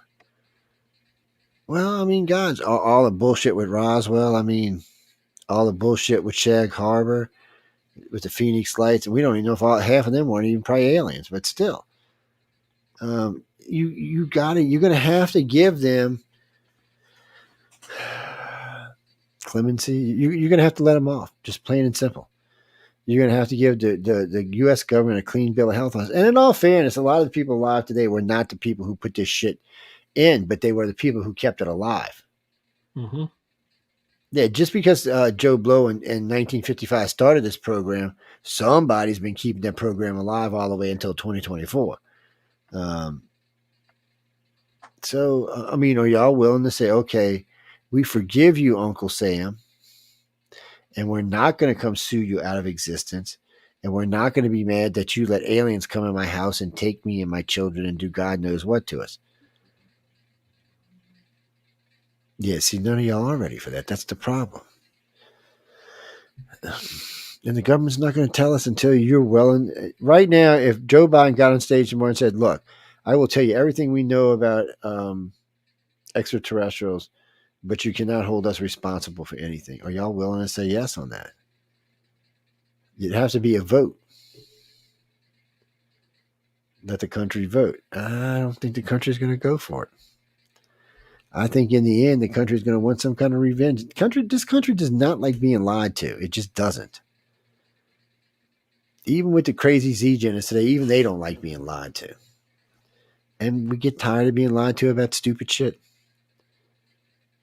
Well, let's look at it this way. So let's say there's extraterrestrials. They haven't eaten us, Sean. And Sean looks pretty healthy and pretty ready to be eaten up. So, I mean, they haven't eaten us. He's got kids and wives and dogs. He got like 8 wives or some shit. So he could probably feed a family of aliens. The point I'm making is you have to judge them by their actions. So we're not going to talk about alien abductions. If you join them by the actions, if you leave alien abductions out of it, you judge them just by their actions. Okay, we know they've shut down nuclear silo bases. We know they've interfered with this, interfered with that. We know they've been on our planet and have picked up citizens. So is that just curiosity? But when you throw in alien abductions, then it's something taking people against their will. Even if the people swear they made some kind of deal with them in another life, which we're not going to go there either. Yeah, could you imagine that, Joe, if someone kidnapped you, like another human kidnapped you, and, was doing medical procedures, and when you said, this hurts, this is terrifying, stop, they're like, don't worry, you agreed to this. You agreed to this in a pre-life contract. I'd be like, let me get my fucking gun. We'll show you what I agreed to, people. Yeah, that person would be locked up faster than you could say the word locked up. Yeah, it's a sad thing, and but nobody's really ready to say, okay, we're going to forgive them and we're not going to do it. And then there's the other problem with religion, guys. Religion. So even though we're trying to force Christianity and agreeing that like the mini mansions is aliens, it's hard. People don't, and then they want to tell me that they're demons. They're not aliens. I said, why are they flying UFOs? Well, because it's to trick you. I said, wait. I said, so the crazy demon over there that can do anything it wants and scare it, but Jesus out of it is going to go get an alien and perform experiments when he could do far worse than that. So I'm kind of thinking that doesn't make any sense. I mean, really, people that are demons, why would they want to hide their demoness self? That would be kind of cowardly to start off with. I don't think aliens are demons. I'm sorry. What do you mean interdimensional? It's look, I'm not going to rule out that one or two or one of these species couldn't be interdimensional. It just seems like when you hear people talk about the reptilians, the greys, or the humans, that it feels more from our home galaxy. It could also be all of the above, Joe. It could be right? all of the above too. Right, because remember, like back in the 40s, people would see UFOs with rivets. right? Yes. And back in the 1890s, they would see UFOs as airships. So there's some phenomena that may not necessarily be ET that masks itself as ET, but I don't think all of it is, No, you're and it could right. be an interdimensional thing. It could be a spiritual thing. It could be an advanced species that is more advanced in both technology and, non-physical stuff. And, it's both. So I think it's a variety of things. I don't think it's all one thing. Yeah, and it's just something we're just as a species we're going to just have to work through slowly but surely. And Right. what do you mean, Carol? Look, I believe you've had contact. I'm not saying you didn't have contact, and if you were taking it's fun. I mean, I've polygraphed people, and voice stress people, and they've passed.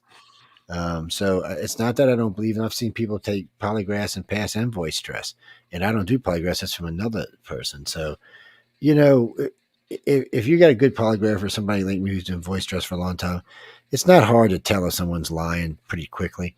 And when you allow me to do hypnosis along with voice stress, you're pretty much opening your soul up to me and saying, okay, let's see what's in there. Well, Jackie, we don't. Okay, real quick, because we ain't got time for it, but real quick.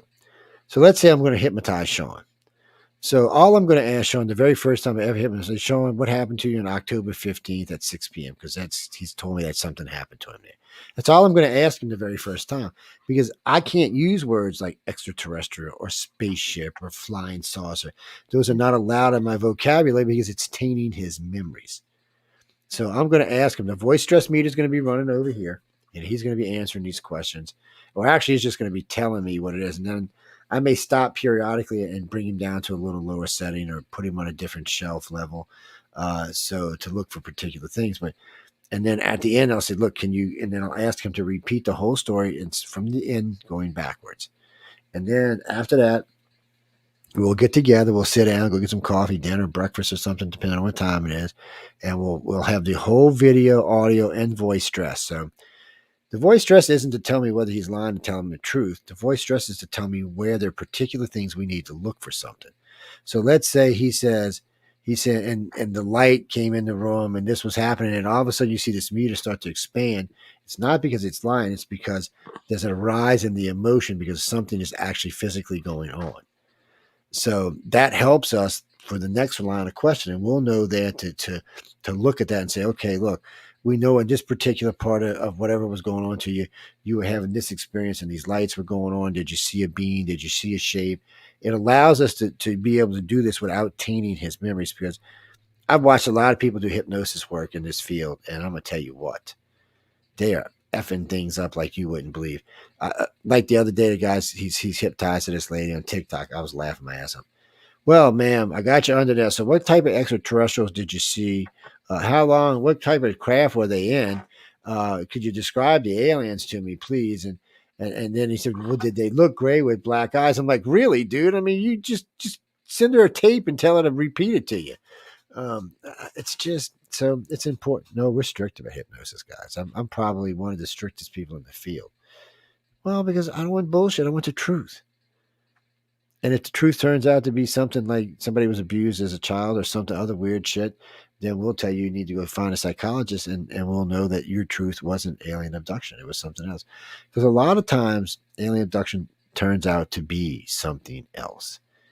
So like a couple of times we've had cases where it was molestation. Well, apparently the extraterrestrial abduction was far worse than the remembering of the molestation. So that's what the cover memory was for them. No, the aliens weren't doing that. It was just something that had happened to them as a child in their life. And bringing it back out sometimes it allows people to deal with it. Sometimes it's too much for people because they've been covering it for so long. So we warn people all the time. Once the genie is out the bottle, there is no putting the bitch back in the bottle. She's out. Whatever it is, whether it's hypnosis, whether it's alien abduction or some other stuff, you have now let the genie out the bottle. There's no putting the genie back. She's there. Yeah, so you're going to have to deal with that demon or whatever it may happen to be. I don't do as much hypnosis as I used to because I'm busier with other stuff. But yes, we do sessions, and we still book sessions. If the organization books you, it's free. If the organization don't book you, it's $250. Yeah. Sessions could last anywhere from 2 to 6 hours. No, it's the same price regardless how long the session lasts. Well, because sometimes y'all will get into stuff and we just need to let it expand on its own. But when we do the resets of questions, so that's like Sean would have done that, and him and I would have went through all of what happened in this thing. We'd have went back for specific stuff. So we'd have put him back under a little bit deeper, a little more solid, and we'd have went through it. I said, okay, well, start telling me about it again. And then when anywhere him and I had discussed, we need to talk about this, we'd stop him right there and have him start looking around, paying more attention, listening for sounds, tasting, smelling, hearing, seeing, whatever he can pick out. And it allows you, when you've got him there, to help them to clear their vision. So I can say it's blurry to you, just concentrate a little harder till your eyes start to focus on what you actually are seeing, and your eyes will focus in on it. I can't not give him a description, or whatever he tells me is useless. If I say, oh, focus in on that gray and tell me what that gray looks like, well, I just told him it was a freaking gray. I mean, and I hear this so much. But anyway, we got to get out of here. I don't know. We will have to talk to Sean. Well, I got to get him hooked up with Michelle, and we'll talk to him about being a regular, coming hanging out with us from time to time. He's got a life, people. He's got a wife. She's mean too. Ooh, shit. She might be mean like mine, man. Ooh, you got to watch him mean. No, I don't. No, I'm teasing. People don't know his wife. She's probably sweet as pie. You idiots, man. Y'all are idiots in this chat. People, again, I seen a couple of y'all make it into the other chat, but try to use the Facebook and the Facebook and the YouTube. It's just easier because Sean can see what I'm talking about when y'all are texting in those chats. Yes. When you're texting in Messenger, again, nobody knows what they're talking about but me. And half the time, I don't know what y'all are talking about. Plus, if you're talking in here, they can feature your questions so that other people watching on Roku and all can see them as well. Yes, isn't that a good idea? Yeah, the only one I see is Foxy Joe. Foxy Joe. I just Foxy see Joe, are you a boy or a girl, Foxy Joe? Being that Joe, Foxy's usually addressing a female, not a male. Oh no, I don't know what Foxy means. I'm not that old. I'm sorry. I forgot. Tomorrow I have Larry Niven joining me on the Arthur's Quill. A lot of y'all should know who Larry Niven is. He's an interesting character. Lucifer's Hammer is an interesting book that him and Jerry Purnell do. Yeah, that's interesting. There's that and something Ring. John was telling me about a lot. Ringworld. Ringworld. So we're going to talk about the science of Ringworld tomorrow. And real quick before we got to go. So I met Larry the first time I ever went to Writers of the Future. I tried talking to this guy like 100. He looked at me like I had the plague or something. I mean, literally, not the COVID, but like some devil plague or some shit. So the second year I went, Joni just grabbed me and looped his arm in him. He said, "You're in charge of Larry for the rest of until we go inside." I'm like, "What?" And then at least I got him to talk to him. I said, "Hey, Larry," and he wasn't scared of me then for some reason. I guess maybe because Joni came by. And I asked him all kind of questions. He is hard to get stuff out of.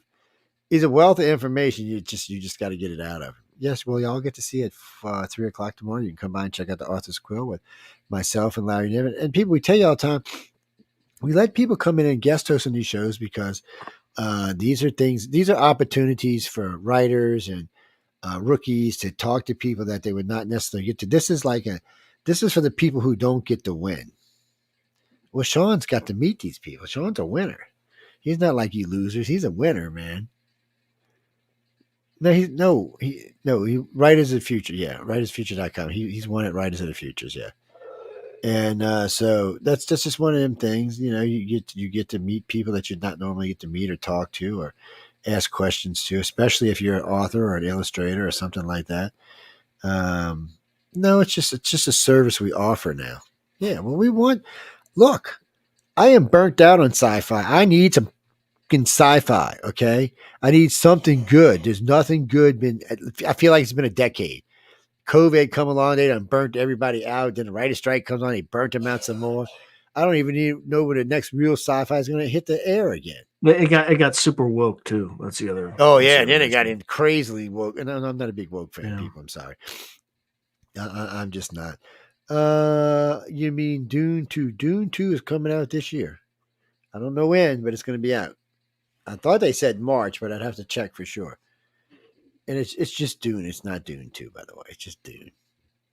part 2 of Dune, I guess. But I'm looking forward to it. I mean, the first one was pretty decent.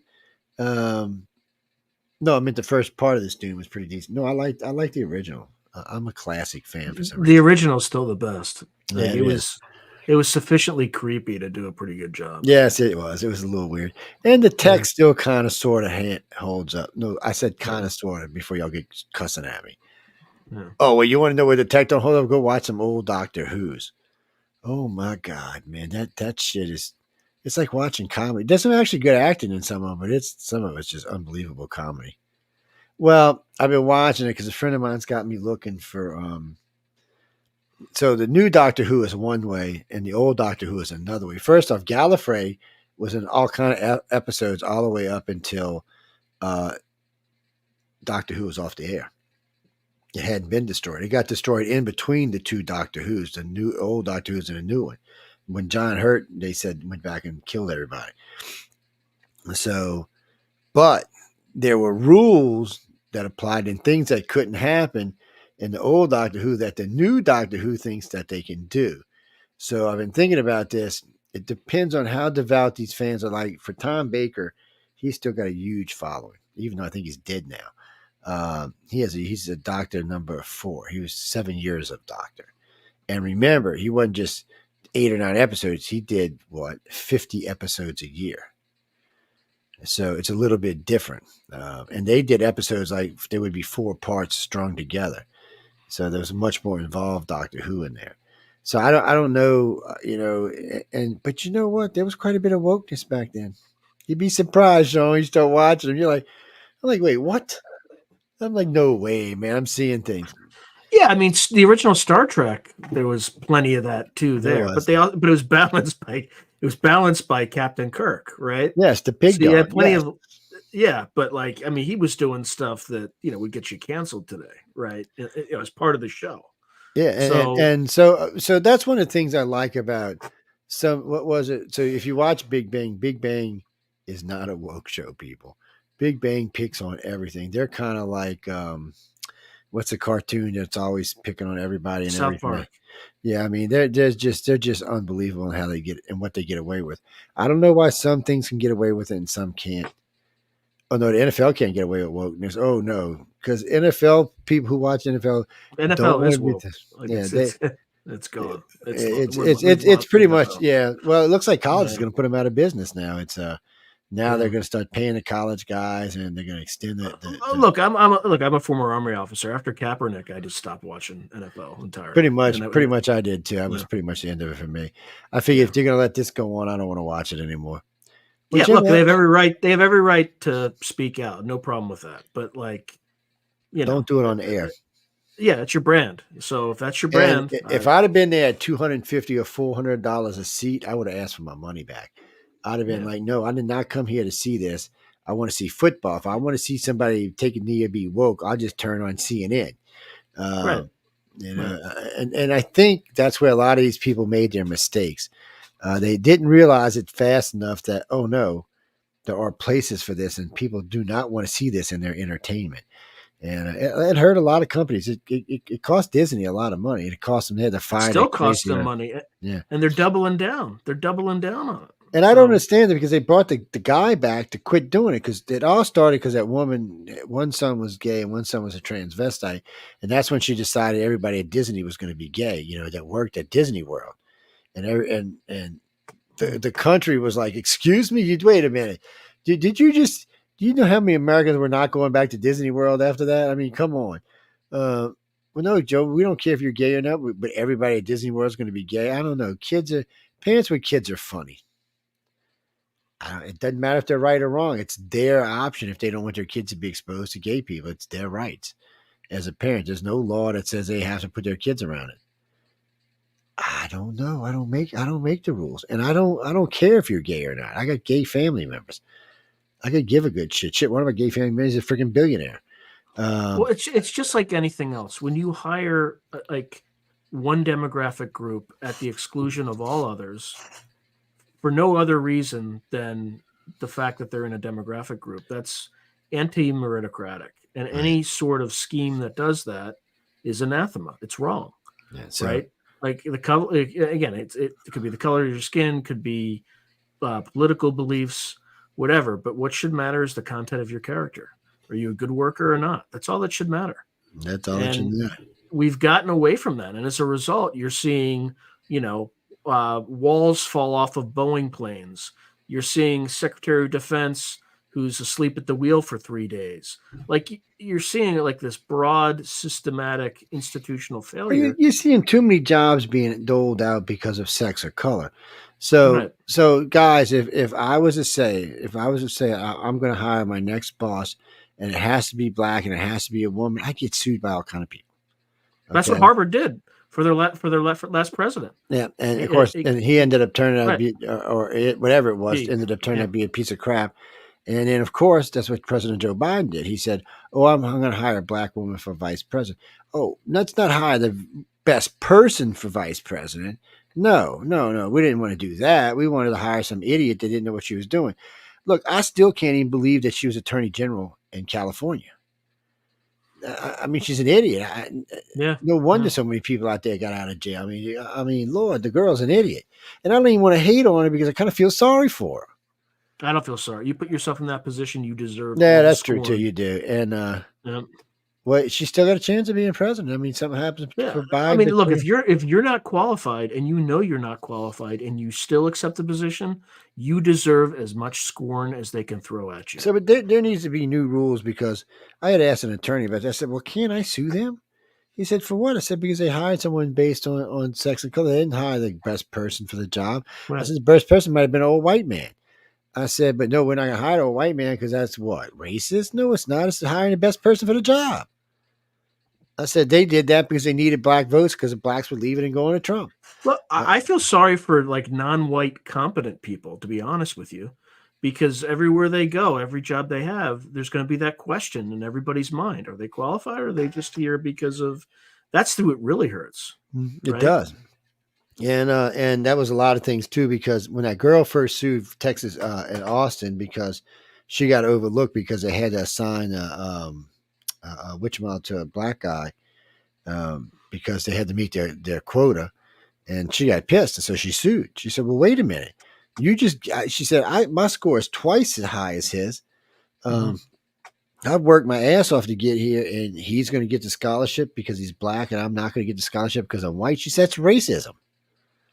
They're doing the same thing. They were doing the same thing with air traffic controllers in Chicago, right? So how you scored on it? There's a white guy who didn't get the job, but he had like a perfect score on this test. But they asked, like, they designed these lifestyle questions. Like they'd ask, like, how many relatives do you have who are in prison? What kind of sports did you play in college?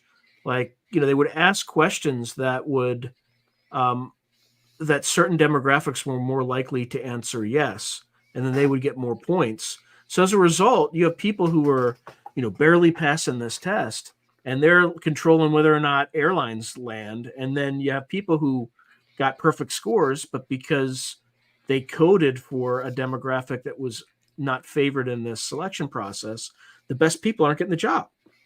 Yeah, it's been going on for a while now too. We're in a bad shape with that. I keep seeing too That's many all right. people I mean, getting hybrid. Yeah, we're going to have a few airlines, a few airplanes fall to the sky. That's what it's going to take. And they're still not going to come clean on it, right? So it's going to be ugly for a while. People are going to die for this stupidity. Well, I've seen in some places they've been trying to change because I think they're taking affirmative action away from colleges. Well, the Supreme Court, there was that Harvard case where particularly Asians that were getting disproportionately rejected, right? And their scores were, an insane level above everybody else.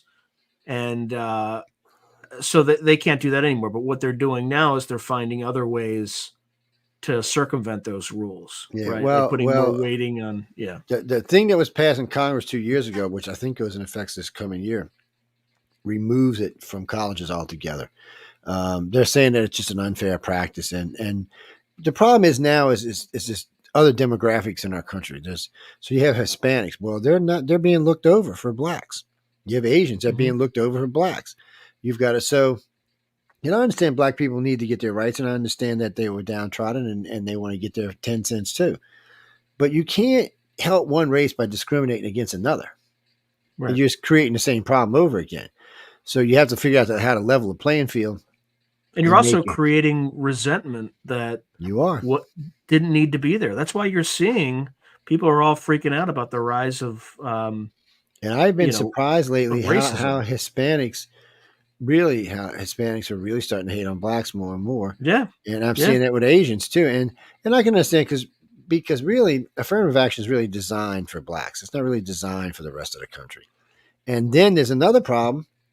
I think in 2036, whites follow 48% of the population, which puts us below the 50%, which makes us a what? So we're going to get affirmative action? Nope. Well, I mean, again, do Asians get affirmative action? They don't. No. It's rare that you see them get any of it. They don't get on college.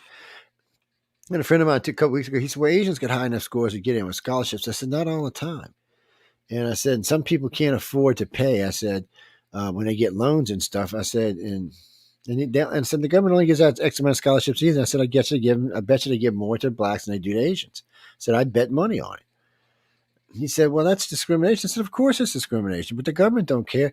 They want to look good. So they figure, give it to black, give it back, it'll look good, higher, more and more and more and more.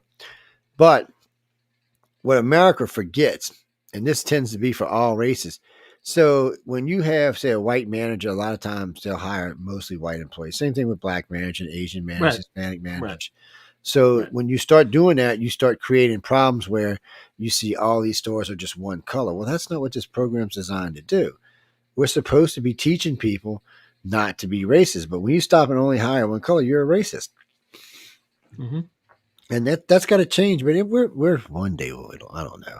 I won't see it, but we almost got there, and I would say in the last 5 years we reversed it entirely. Oh yeah, because we decided that the Democrats actually decided that we're going to be this new woke crazy society that nobody wants to be, and that's the other thing that kills me. When you poll the country, they're like, no, we don't really care about that. Even the Z-Genists, that's who they blame, by the way, is the Z-Genists is what causes this wokeness. They're not interested in this shit. Right. They're like, what are you talking about? No, we want to have fun, enjoy our lives. We don't really give a shit what you stupid adults are doing. Leave us alone. Well, it's like the whole like white liberals making up Latinx, right? Oh, and like Hispanics are like, what the hell's that? I know. Like, I don't want to be called that. It's ridiculous, right? And they just kept pushing it. What's that? Oh, you mean Columbus is evil? I still don't know what the Columbus shit's about. Technically, he didn't find this America. He found the Americas. No, because what's his name? Leif Erikson found this America first. No, well, yeah, he colonized it too. He was here for. They said the Vikings lived here for quite some time, and then he left, and then Columbus found it 200 years or 500 years later. No. So yeah, it was a while longer. Mm-hmm. Well, it's no, that wasn't Columbus. That was who took all the Mayans and gold. Cortez. No, Cortez. Yeah, that was Cortez. It was somebody else. Yes, the New World was like unbelievable for the Europeans. They were like, "What the hell did we find?" Think about it. Europe itself is several thousand years old. It's depleted. I mean, it's pretty much just. Well, and Columbus thought he found like the eastern part of India. Mm-hmm. When he landed, he was like, "Oh yeah, I found another route to India," which is why Native Americans were called Indians. Well, no, Jimmy, that's just the way it worked out. Oh no, we screwed the Native Americans. We're still out of all the races in this country, they get screwed over the most. But it is partially their fault. I hate to say that, and it's kind of cruel. But you have to remember, the Indian nations are sovereign nations. They're not actually part of the United States. They're a sovereign nation, yes. So it would be like telling China what they got to do. I didn't make the rules. And the reservation thing to me was stupid. But we didn't want to kill off 100 million Indians, so we gave them reservations instead. That's exactly what we did. It didn't matter. We gave them cholera. We gave them chicken pox. We gave them smallpox. We killed Indians by the millions. Yeah, it was the pathogens that wiped most of them out. Yeah, we didn't have to kill them with guns. We were killing them all over the place. We were wrong, and the sad part is, if the Indians would have became one nation, no way Europe could have took this place. No, the Indians knew all. They knew how to hide. They knew how to fight. They would have killed us, and eventually they just started getting guns and cannons and shit. They would have never got America. Hell, the Mesoamericans might have got involved. There's a lot of people living on this continent back in the day. Nobody knew it though. I don't know, and I don't have as much Native blood in America in me that I was told I had. It's interesting when you have your DNA. You know, families don't always have a accurate accounting of where all your DNA comes from. I'm mostly Welsh, Irish, Scottish, British, and Italian. That makes up about 80% of my heritage. Yeah. Do you have any of that unknown? I did, but it switched over to Mediterranean. Just general though, Mediterranean, not like Greek or Roman or Albanian or something. It just says Mediterranean, whatever the hell that means. Apparently, there's someone at DoD that follows that issue. Yeah, maybe they fixed it. Where they can't. Yeah, maybe they coded it something else to. Because I know when I first did it, I had 3% or 3% unknown. And then it stayed like that for a long time, even though the other numbers were changing. Like the amount of Italian blood I had went up, and the amount of Irish, Italian, English blood also went up. But this stayed like that. And then just recently, it could have been more than 6 months ago, it just switched from 3% unknown to 3% Mediterranean. Whatever the hell that means. People, the Mediterranean's got the Greeks, the Italians, they got all kind of shit tied up in the Mediterranean. The Turks. It could be anybody's blood. They don't know. Yeah. Well, I knew because I had green eyes that there was definitely some Irish, Scottish, Welsh blood. And there's no doubt about that, because that's where green eyes pretty much dominated out of. But I also knew my last name is Montaldo, and our family's part of my family was from Sicily, and part of my family was from northern Italy. Even though the bitches always said they were Spanish for some reason. Because some of our family moved to Argentina, and down there they all speak Spanish. Yeah. I don't know. They might have been hooked up with the Nazis as far as I know. I don't know why they moved. They moved from Italy to Spain to Argentina is what they did. I don't. And the first relative I know for sure that came over ported in New Orleans in 1680. But they weren't a direct relative. My direct relative came in from New York. No, not from the island. They came in a different way. Well, because the name back then was not all that big of a name, and today it's like 5 names tied into one. It's Montalbano, Montevino. Yeah, it's all the same name. And the reason I found that out is it's the same family crest. Yeah. Well, is part of the family is royalty. Part of the family is probably mafia. It's the only way I can actually say it. No, I'm pretty sure that's the way it was. Yes, I'm pretty sure that's the way it was.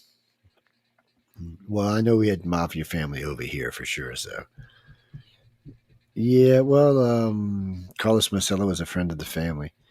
And him and my dad were pretty close. So there's some kind of ties going on there. And when I was growing up, Joe Marcella and Vincent Marcella used to keep an eye on me. Matter of fact, when I became a young man in my 20s, every now and then one of them would just show up somewhere where I worked or where I was playing darts. I was playing darts for a living. And every one of them, matter of fact, one of the places we played in, Vincent had Tony the Tiger buy the bar where we played so he could sponsor our team. I was asked. I was never going to join. That's not my lifestyle. Nope. Had never even had a curiosity. No. Could have never had a curiosity. Because somewhere along the line, to be a made man, you got to kill somebody. And one of the reasons I got out of the Special Forces in the Navy is because I don't want to kill anybody. Oh, don't get me wrong. You try to hurt my family, I will kill you. I will snap your neck in about 8 seconds, but less than that, really. But both careers would have somewhere along the line would have led me to have to kill somebody. If I'd have stayed in special forces, I'd have ended up in Iraq and I ended up killing some people. That's just the way it is.